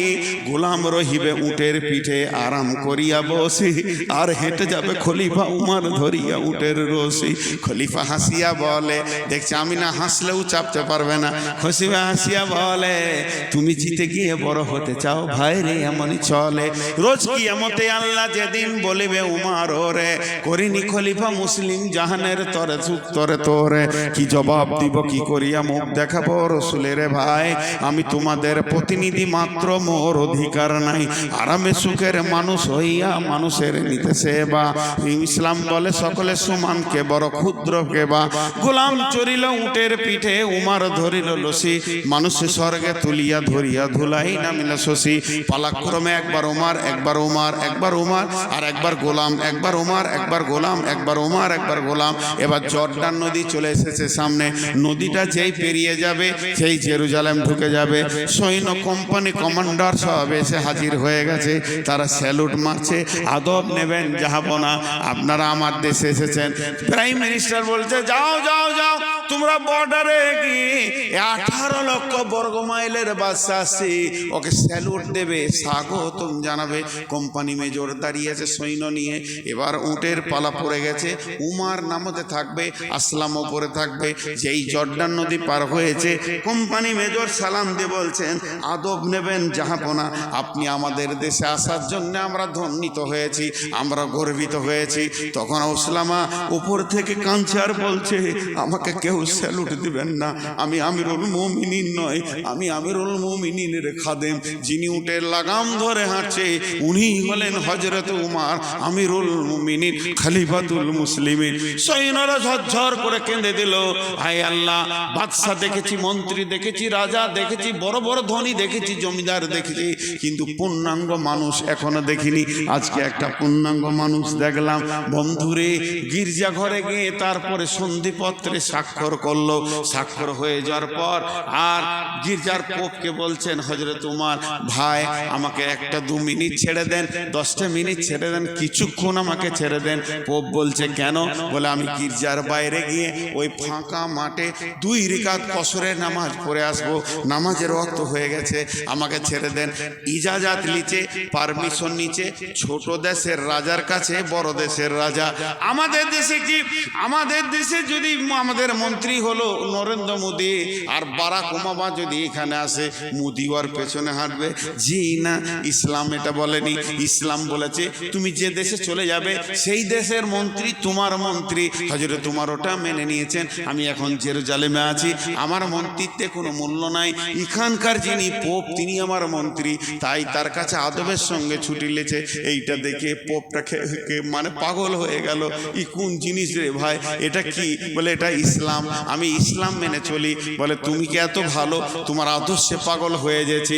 বন্ধুরে, হযরত উমর কি ভালো, উমর তো হলো জেরক্স কপি, উমর হলো ফটোকপি, উমর হলো একটা ছায়া।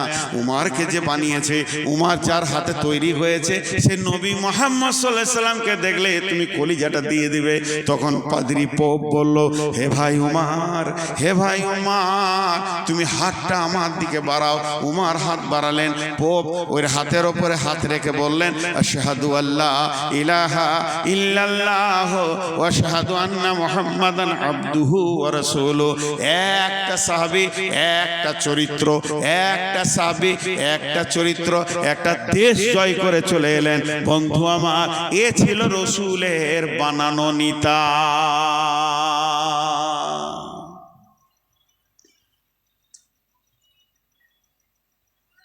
চেয়ারটা দিয়ে পাঠাবো, আপনি দাঁড়িয়েছেন, আমার না খুব কষ্ট হয়েছে, চেয়ারটা দিয়ে আমি একটু কষ্ট করে নিচে বসে চালিয়ে নিই। কত মস্তান আর দেখবো রে বা, আমি ওর প্রেশারের রুগীর সুগার বেড়ে গেছে, লোড নিতে পারছি না।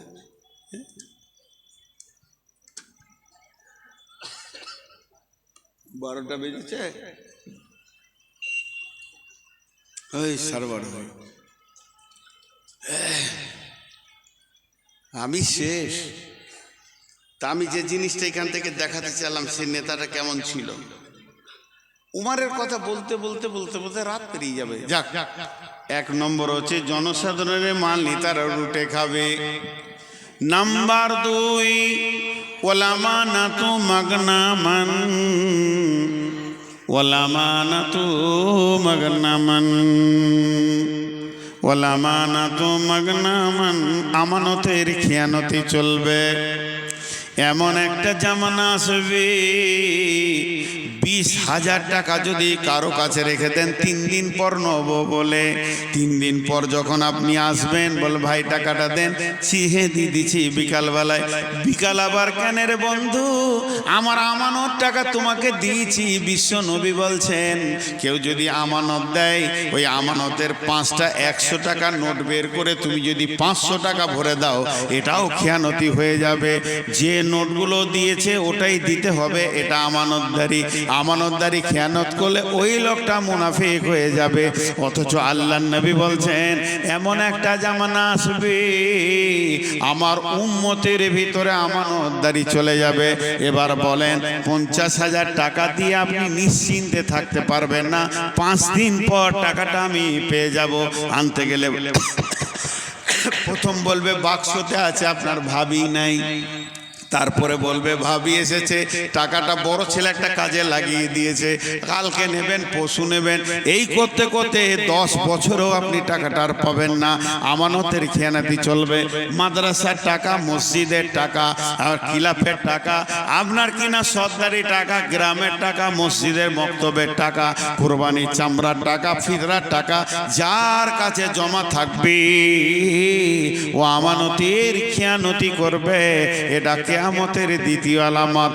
আর 3 নম্বর ও যাকাতুল মাগরামান, যাকাতকে জরিমানা মনে করবি, যাকাতকে জরিমানা মনে করবি।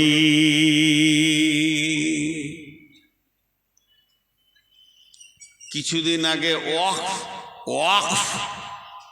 ওয়াকফ বিল নিয়ে লাফালাফি হলো কি হলো না? আরে হ্যাঁ না বলেন। তো কলকাতায় যে ওয়াকফের সম্পত্তিটা আছে, শেষ দিকে কি রেজাল্ট পেলেন? মুসলমানদের ভিতরে কিছু লুটে নিয়েছে বলো। অন্যজন তো লুটেছি, তাদের নাম আমি আর বলবো না, এখনো তারা মন্ত্রী আছে আর কিছু আছে, লুটে নিয়েছে। তো এই ঘটনা ঘটবে, আমানতের খেয়ানতি চলবে, যাকাতকে জরিমানা মনে করবে। যাকাত দিতে বললে ওর মন খারাপ, যাকাত দিতে চাইবে না। কিন্তু যাকাত হচ্ছে এই মুসলমানদের মেরুদণ্ডের হাড়, যাকাত হচ্ছে মুসলমানদের মেরুদণ্ডের হাড়, যাকাত হচ্ছে মুসলমানদের মেরুদণ্ডের হাড়। যাকাতকে ঠিক মতো যদি মুসলমানরা বের করে, তার একটা গরিব থাকবে না। ছোট করে চিন্তা করেন, শুধু মহিষাপুরে যতগুলো ধনী আছে, যাকাত, ওসর, ফিতরা, মালটা এক জায়গায় জমা করেন। 10টা গরিবের ছেলেকে ছোট করে বিজনেস খুলে দেন আর বলেন এই টাকা আমাদের অফিসে জমা হবে, তুমি যা ইনকাম করবে তার থেকে খাও। বছরে যদি 10টা করে ছেলে কাজ পাই, ছোট ছোট বিজনেস পাই, তাহলে 5 বছরে 50টা পাবে। ভিখারি আর থাকবে না। একটা গায়ে অত ভিখারি নেই, ছিল এক জামানায়। উমর বিন আব্দুল আজিজ, যাকে দ্বিতীয় উমর বলা হয়, ওর জামানায়, ওর জামানার ঘটনা। এটা আমি হাদিস বলছি না, এখন যেটা বলছি ওর জামানার ঘটনা। কেমন হয়েছিল যাকাতের খবর? একটা লোক 5,000 দিরহাম নিয়ে ঘুরছে, গায়ে গায়ে টোলায় টোলায় ঘুরছে, যাকাত লিবে জি, যাকাত। লোক নাই, যাকাত লেওয়ার লোক নাই। 3 দিন ঘোরা হয়ে গেল গায়ে গায়ে, কেউ বলছে না যে যাকাতের টাকাটি আমাকে দাও। শেষকালে মাঠে রোদে একটা গাছতলায় গিয়ে বসে আছে, তো দেখছি একটা লোক ময়লা কাপড় পরে, জুব্বা টুব্বা পরে ওখানে হেঁটে আসছে হন্তদন্ত হয়ে। ও বলছে যাক আলহামদুলিল্লাহ, এবার একটা গরিব পেয়েছি, একটা যাকাতটা দিব, বাড়ি যাবো, আমার ব্যবসা বাণিজ্য 3 দিন থেকে বন্ধ। ওর কাছে যখন এসেছে, আসসালামু আলাইকুম, আগে সালাম করছে আগ্রহ করে, ভালো আছেন ভাই? যাক আপনি এসেছেন, আমি এই যাকাতের মালটা নিয়ে ঘুরছি, কয়েকদিন থেকে বাড়ি ঘর ছেলে পেলে ছেড়ে দিয়েছি ভাই, আজকে 3 দিন হলো যাকাত দিয়া লোক পেছি না, তাই টাকাটা নেন, দা আমাকে ছাড়েন। ও বলছে তোর মাথা খারাপ নাকি মিয়া, তোমার কি হয়েছে? বলে যাকাত দিতে এসেছি। কত আছে? 5,000 দিরহাম। কদিন ঘুরছো? বলে 3 দিন। বলে আমি 10,000 নিয়ে 15 দিন ঘুরছি, কাপড় এমনি ময়লা হয়নি। বন্ধুরা আমার, মুসলমানরা সেই যাকাতটা তিলে তিলে হারিয়ে দিল। জাকাত হলো মুসলমানদের মেরুদণ্ড। মুসলমানরা যদি আজও পর্যন্ত জাকাত রাখতে পারতো, ভারতবর্ষটাকে টাকা দিয়ে রেজিস্ট্রি করে নিতে পারতো। বন্ধু আমার, এইটা আমাদের শেষ হয়ে গেছে। মানুষ জাকাত দিতে চায় না, জাকাতকে জরিমানা মনে করে। ধানের ওসর, ধান আসছে, 30 থেকে 40 জন লিবার কাজ করছে, আর ধান মেশিনে ঝাড়াই বাড়াই হচ্ছে। ধানের রাস লেগে গেছে, পাহাড় বেনে গেছে। আর যদি মাদ্রাসাওয়ালা চেকটা নিয়ে যায়, তো এমন করে তাকাবে, মনে হবে যেন বাপুতি মাল আমি দিছি। চাষিদের ভিতরে এমনি কথা আছে, আর বাপুতি মাল। কড়া লোক যদি থাকতো, তোর গালে থাপড় মেরে বলতো, তোর বাবার টাকা নিতে আসিনি, আমি আল্লাহর হকটা নিতে এসেছি, ফেল। কিন্তু না, ভাইরা আমার, জাকাতকে জরিমানা মনে করবে। তাহলে 1 নম্বর হলো জনসাধারণের মাল নেতারা লুটে খাবে। 2 নম্বরে আমানতের খেয়ানতি চলবে। 3 নম্বরে জাকাতকে জরিমানা মনে করবে। 4 নম্বরে আতার রাজুল উমরাতাহু, আতার রাজুল উমরাতাহু, আতার রাজুল উমরাতাহু। মেয়েদের পেছনে পেছনে পুরুষেরা কুকুরের মতো ঘুরবে। এখন একবার জিলেপের মার্কেটে গিয়ে দেখেন, রাস্তায় দেখেন, যুবক পেছনে, যুবতী আগে। এদের 2 জনকে মনে হচ্ছে আশ্বিন মাসের কুত্তা কুত্তি পেছনে পেছনে ঘুরবে। আল্লাহর নবী বলছেন, আতার রাসূল উমরাতাহু, বরং হওয়া উচিত ছিল স্ট্রং থাকবে বেটা ছেলে। মেয়েদের একটা আশ্রয়ের দরকার আছে, সে ছেলে খোঁজ করবে, এটা ভালো জিনিস। কিন্তু এ একবারে লেছড়া হিজড়া বেনে গেছে, মেয়েদের পেছনে কুত্তার মতো ঘুরবে। আল্লাহর নবী বলছেন, এমন একটা জামানা আসবে রে, যুবতীরা তো শেষ হয়ে যাবে লুচ্চাদের হাতে, আর যুবতীরা শেষ হয়ে যাবে রান্ডি হয়ে, আর যুবকদেরকে লুচ্চা বানিয়ে ছেড়ে দেবে। অন্য হাদিস আছে, কাসরাতুজ জিনা, পৃথিবীতে একটা সতী নারী পাওয়া মুশকিল হয়ে যাবে। ওই মেয়েটা নিজের বুকে হাত দিয়ে বলবে, আমাকে কোনো পুরুষ দেখেনি, আমার চামড়া দেখে কোনো পুরুষ যেন তার মাথা গরম করেনি, আমি পর্দাতে নিজেকে রেখেছি, আমাকে ব্যবহার করা তো দূরের কথা, আমার কণ্ঠস্বরে কেউ আনন্দ পায়নি। এ কথা বলার ক্ষমতা কারও হবে না, মেয়ে সব ব্যবহার হয়ে যাবে। আল্লাহর নবী বলছেন, আতার রাসূল উমরাতাহু। তফসিরে মাজাহেরে এমন দিয়েছে, একটু হালকা বলবো, বেশি বলতে গেলে সহ্য করতে পারবেন না। এই কুত্তার কুত্তি সাউন্ড কিন্তু কুত্তির বেশি শোনা যায়, কুত্তার শোনা যায় না। ও কি বলছে শোনা যায় না। মেলা তো ওইটাই দেখবেন, পুরুষটা কি বলে না বলে মেয়েটা ক্যাক করছে খালি। আল্লাহ রাসূল এইটাই বলতে চেয়েছেন। আমি আপনাদেরকে একটু ইশারা দিলাম, এটাই বলতে চেয়েছেন। আজকে নারীরা শেষ হয়ে গেল, রঙের হোলি বাদ হয়ে গেছে, নারীর হোলি চলছে। এখন নারীর হোলি চলছে। আফসোস করে বলছেন আল্লাহ রাসূল যে এরা পুরুষেরা ভক্ত হারিয়ে দেবে। আর কি করবে? এটা 1 নম্বর কাজ। 2 নম্বরে করবে আক্কা উম্মাহু আদনা সাদিকাহু আকসা আবাহু। 3টা একসঙ্গে শুনেলেন। বাপকে ধুমকে কথা বলবে, বাপের কলিজাতে ধাক্কা লাগবে। যুবক, সান্ডা গান্ডা যুবক, বাপের হৃদয় ভরে গেছে আমার ছেলে তরুণ নওজোয়ান, কিন্তু মিষ্টি করে কথা শোনার অভাব হয়ে যাবে। হালাকে রাসূল বলেছেন, সাফকাতুল ওয়ালিদাইনি, যুবক রে, অঙ্গভঙ্গি এবং কণ্ঠস্বর বাপ মায়ের কাছে এমন করে দাও যেন কলিজাটা ঠান্ডা হয়ে যায়। কোরআনে আল্লাহ বলেছেন, কুলু কাওলান কারীমা, নরম ভদ্র মিষ্টি কথা বলো। ওয়ালা তানহারহুমা, ধুমকাবে না। মায়ের আব্বাকে ধুমকে দিলে তাদের কলিজাতে লাগবে রে যুবক, তাকে ধুমকায়ও না। আব্বা যদি বলে শফিক, আব্বা যদি বলে আব্দুর রহমান, আব্বা যদি বলে হবিবুর, একবার ডেকেছে আব্বা হবিবুর, কিংবা মা বলেছে হালকা করে বেটা হবিবুর, দৌড়ে চলে আসেন, জি মা কি বলছেন বলেন। আব্বা বলেন আমি রেডি আছি, আব্বা কি বলতে চাইছেন আপনি বলেন। মা কি দরকার বলেন। মা বাপের কলিজাকে ঠান্ডা করে দিতে হবে।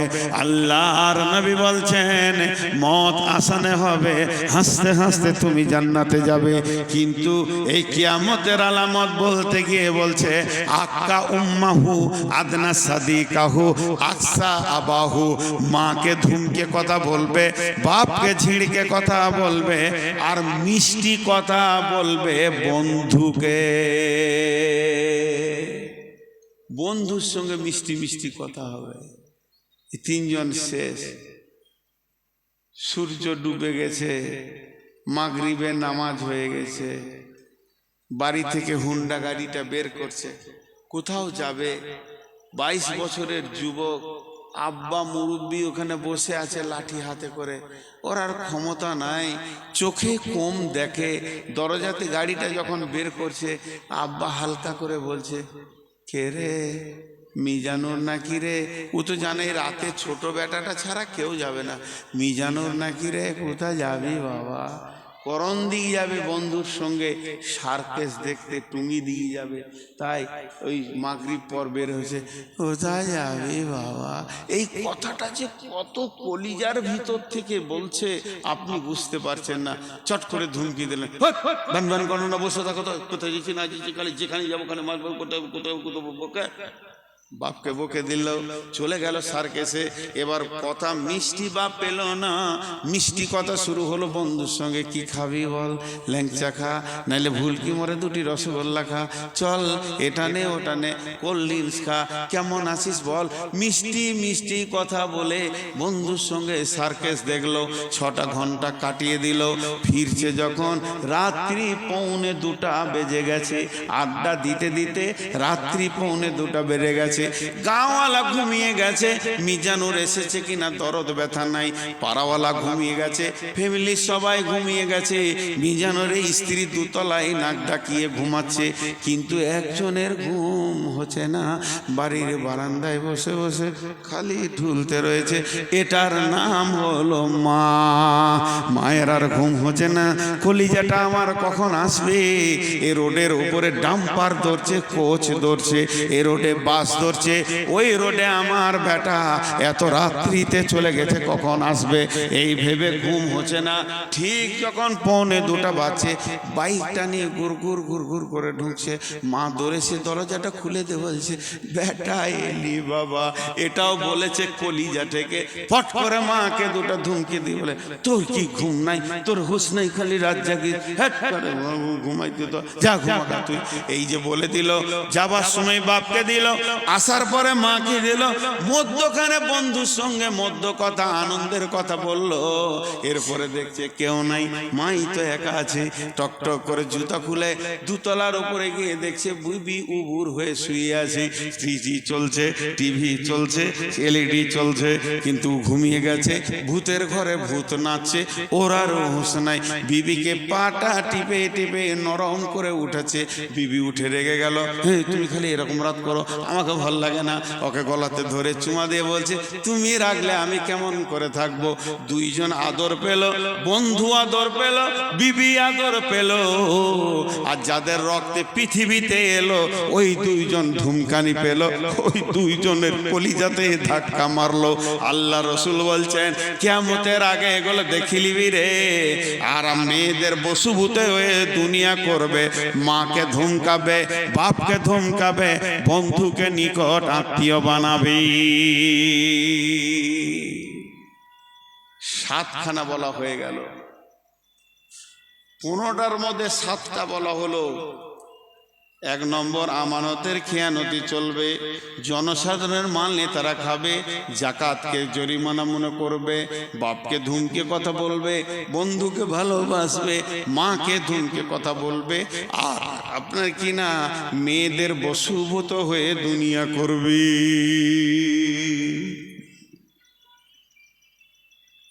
সবই তো উঠে চলে গেছিল, এই কটা আছে জি, আর বাকি কটা শোনাবো না ছেড়ে দেবো? হ্যাঁ শোনান বলছে, তাও আসতে বলছে। রোগা সুগার তো আমার হয়েছে, তা আপনারা জোরে কথা বলেন। এবার হলো 8 নম্বরে, যাহা অতুল্লিমা লিগাইরি দিন, তুল্লিমা লিগাইরি দিন, দিন বেঁধে রেখে বেদিনীর শিক্ষার প্রচার প্রসার বেড়ে যাবে। কোরআনের শিক্ষা ছেলেকে দেবে না। মহিষপুরের মাদ্রাসার বয়স কম করে 20 বছর, তার বেশি, তারও বেশি বলছে। এমন ওই এলাকায় মাদ্রাসা আছে বয়স হলো 50 বছর, এইটার বাড়ছে না, ওই রকমই হয়ে আছে। মনে হচ্ছে যেন রুগী হয়ে গেছে মাদ্রাসাটা, এতিমখানা। কিন্তু এখানে যদি ইংলিশ মিডিয়ামের একটা মিশন করা হয়, 3 দিনে তত্তর করে 5 তলা বিল্ডিং হয়ে যাবে। কার টাকাতে হবে?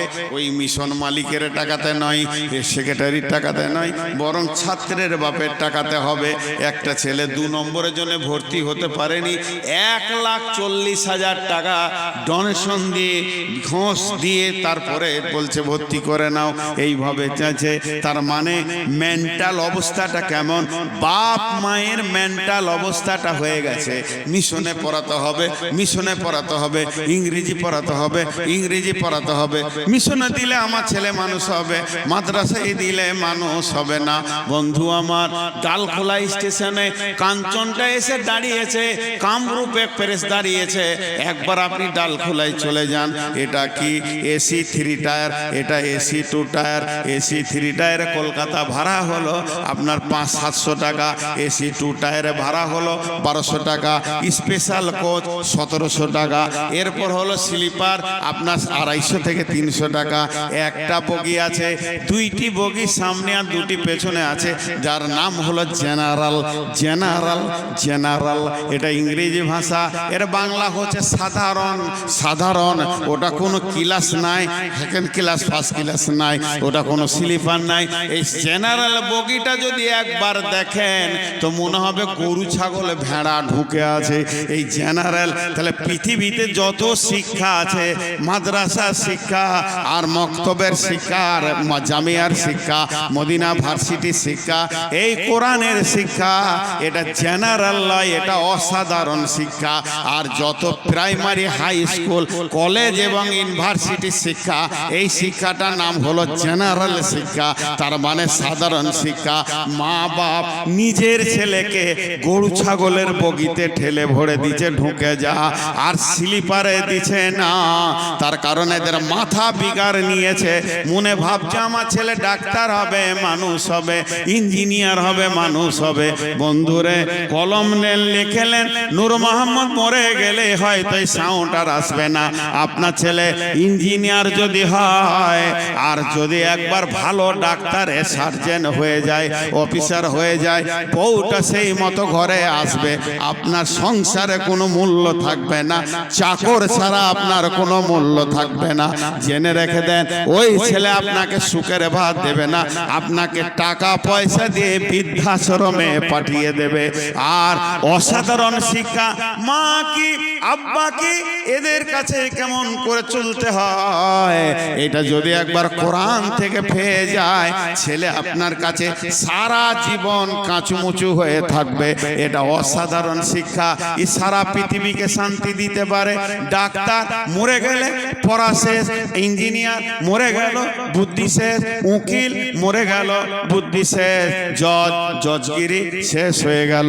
এরকম যতগুলি স্তরের আপনি নাম নেবেন, ডাক্তার, ইঞ্জিনিয়ার, প্রফেসর, উকিল, জজ, ব্যারিস্টার, আর কিছু AISI অফিসার, সবগুলো আজরাইল যেদিন আসবে ওর নামের পরিচয় কেটে দিয়ে চলে যাবে, মুছে দিয়ে চলে যাবে, আর কাজে লাগবে না। কিন্তু বন্ধুরে, কোরআনের শিক্ষা, মাদ্রাসা শিক্ষা মরার পরে আরো সতেজ হবে। আল্লাহর নবী বলছেন, যে ছেলেটা হাফেজ হবে, বানাবে, যে ছেলেটা আলেম হবে, যে ছেলেটা হাফেজ হবে, যে ছেলেটা আলেম হবে, ছেলেটার কথা আলাদা, ওর মা আর বাপকে মুতির মিম্বারে কিয়ামতের দিন বসিয়ে দেয়া হবে। গোটা কিয়ামতের ময়দানের লোক তাকাবে আর বলবে, ওই মেয়েটির পেটে বাচ্চাটা আলেম না হলে হাফেজ, ওই ছেলেটার পেটের বাচ্চাটা আলেম কিংবা হাফেজ হয়েছে। আল্লাহ এত সম্মান দিয়েছে। পৃথিবীতে বাঁচবেন কতদিন? 50 বছর নাই 100 বছর। পৃথিবীতে বাঁচবেন কতদিন? আমি ধরে নিলাম 50 নাই সর্বোচ্চ 100 বছর। আর মুতির মিম্বারে বসে থাকবেন কতদিন? 50,000 বছর। তাহলে জেনেলেন আবাদান আবাদান জিন্দেগি। আল্লাহর নবী বলছেন, আফসোস অরিজিনাল শিক্ষাটা বাদ দিয়ে ওরা আলোচনা করবে। সোনা মানিকটা জন্ম নিয়েছে, মা বাপের মাঝে হাত পালে খেলছে, আর রাত্রি 10টায় স্বামী স্ত্রী চুক্তি করছে, কোন মিশনে দিব রে, কোন মিশনে দিব রে, কোন গাড়ির জেনারেল বগিতে ঠেলে ভরে দিব রে, আমার ছেলেটাকে কামরূপের জেনারেল বগিতে দিব না কাঞ্চনের বগিতে দিব। এদের মাথাতে একবারও আসছে না ছেলেটাকে আমি আল্লাহর কালাম পাকের হাফেজ বানাবো। এটা হলো 8 নম্বরে আলামত আপনার কিনা এই মানুষ কোরআনের শিক্ষা বাদ দিয়ে বেদিনী শিক্ষার পেছনে পড়ে যাবি।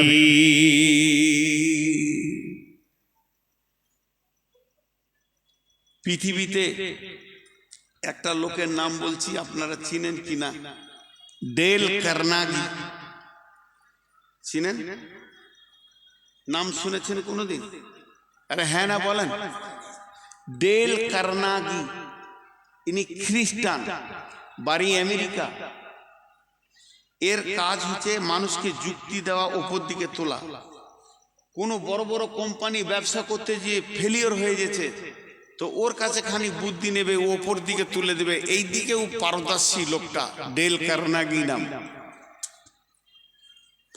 তো লিখেছে যে এখন যদি কেউ খুব তাড়াতাড়ি ধনী হতে চায়, দুটো বিজনেস করে যেন, একটা স্বাস্থ্য, একটা শিক্ষা। আগেকার যুগে জ্বর হলে 2 দিন 3 দিন শুয়ে কাটিয়ে দিত, এটা ওটা ট্যাবলেট জড়ি বটি খেত। এখন যদি একটা নোকে ঘা হয় তো ব্যাঙ্গালোর যাবে ওটাকে চিকিৎসা করতে। আবার ওইটাকেই চায়ের দোকানে বলবে আমি ব্যাঙ্গালোর গিয়েছিলাম চিকিৎসা করতে। আর শিক্ষা খালি একটা ইংলিশ মিডিয়াম স্কুল করে দেন, টাকা কত গেল দেখবেন আমার স্কুল ছেলে ভরপুর হয়ে যাবে। তা স্বাস্থ্য শিক্ষা, এটা হলো 8 নম্বর। 9 নম্বরে হচ্ছে জাহারাতিল আসওয়াত ফিল মাসাজিদে, মসজিদে জোরে জোরে জোরে জোরে বসে বসে গল্প করবি। মসজিদের আদব রাখবে না, আল্লাহর অফিসকে আড্ডাখানা বানাবে। এদের দিলে ভয় থাকবে না, জোরে জোরে জোরে মসজিদে দুনিয়ার কথা আলোচনা করবি। আপনাদের এলাকায় করে? আরে হ্যাঁ না বলে না? হ্যাঁ। ওদেরকে যদি বলা হয় চুপ কর রে ভাই, দুনিয়ার কথা মসজিদে জোরে জোরে বলিস না, তোরা বলবে যে ব্যবসা করাও তো ইবাদত। তো মসজিদে বলবো না, কোথা বলবো? আরে ভাই ইবাদত হলে তো তার জায়গা আলাদা আছে। আল্লাহ নবী বলছেন, যদি কোনো যুবক যুবতী ভরপুর যৌবনকালে স্বামী স্ত্রী একসঙ্গে মহব্বতের সঙ্গে প্রেমালাপে রাতটা কাটিয়ে দিতে পারে, যদি কোনো যুবক যুবতী যৌবনকালে স্বামী স্ত্রী তারা হালাল তারা যদি রাতটাকে মহব্বতের সঙ্গে প্রেমে কাটিয়ে দিতে পারে, ঝগড়া না হয়, মনোমালিন্য না হয়, গোটা রাতটা তাদের ইবাদতে লেখা হবে।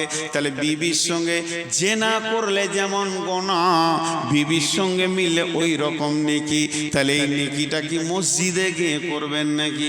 তা তো হবে না।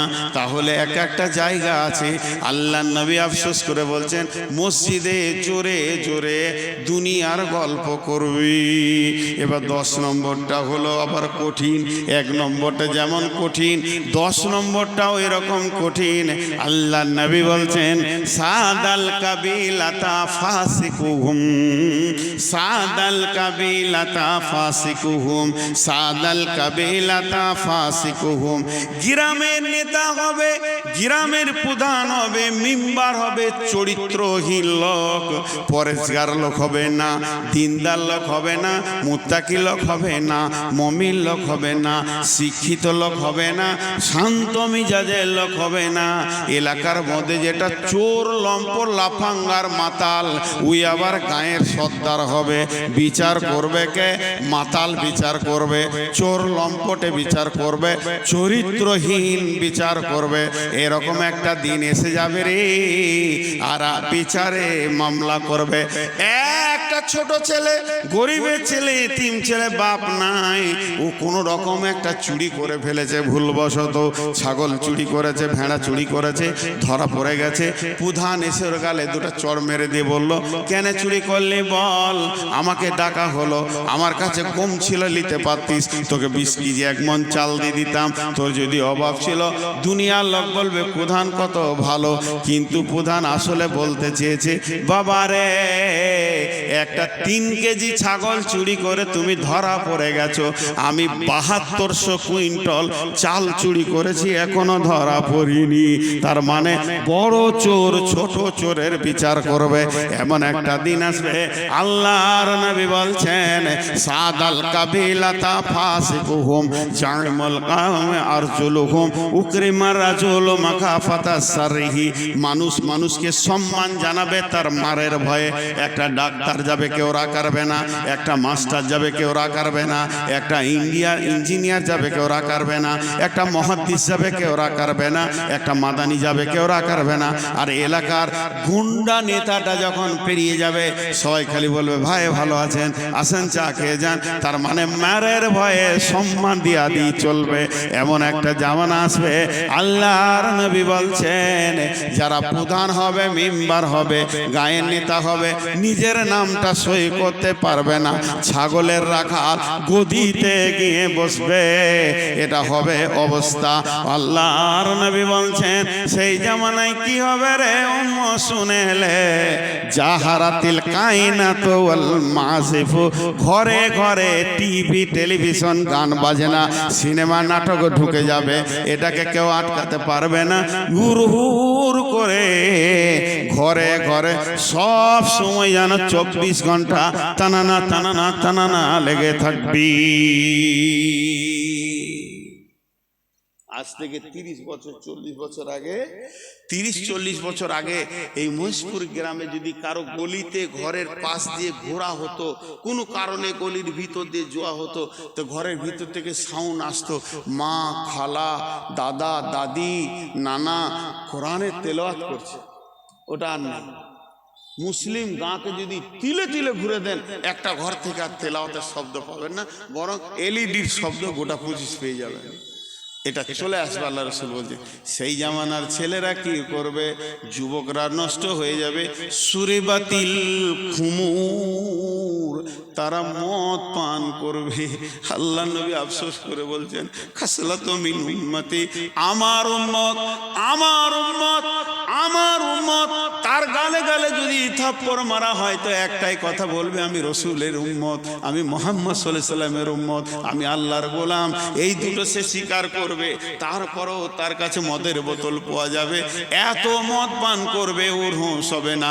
আল্লাহ নবী যেদিন মেরাজের রাত্রিতে গেলেন, জিবরাইল আমিন 2টি গিলাস এনেছিলেন, একটা ট্রের উপরে চাদর ঢাকা দিয়ে। ইয়া রাসূলুল্লাহ, আপনি একটা তুলেলেন, একটাতে ছিল দুধ আর একটাতে ছিল মদ। আল্লাহ নবী দুধের গিলাসটা তুলে নিলেন, আর জিবরাইল আমিন বললেন, ইয়া রাসূলুল্লাহ, আপনার উম্মত বেঁচে গেল, বেঁচে গেল, বেঁচে গেল। আপনি যদি মদের বোতল তুলে নিতেন, পশ্চিম দিকে সূর্য ওঠা পর্যন্ত ওদের হুঁশ খুলতো না, আমার উম্মত মদের ঘরে পড়ে থাকতো।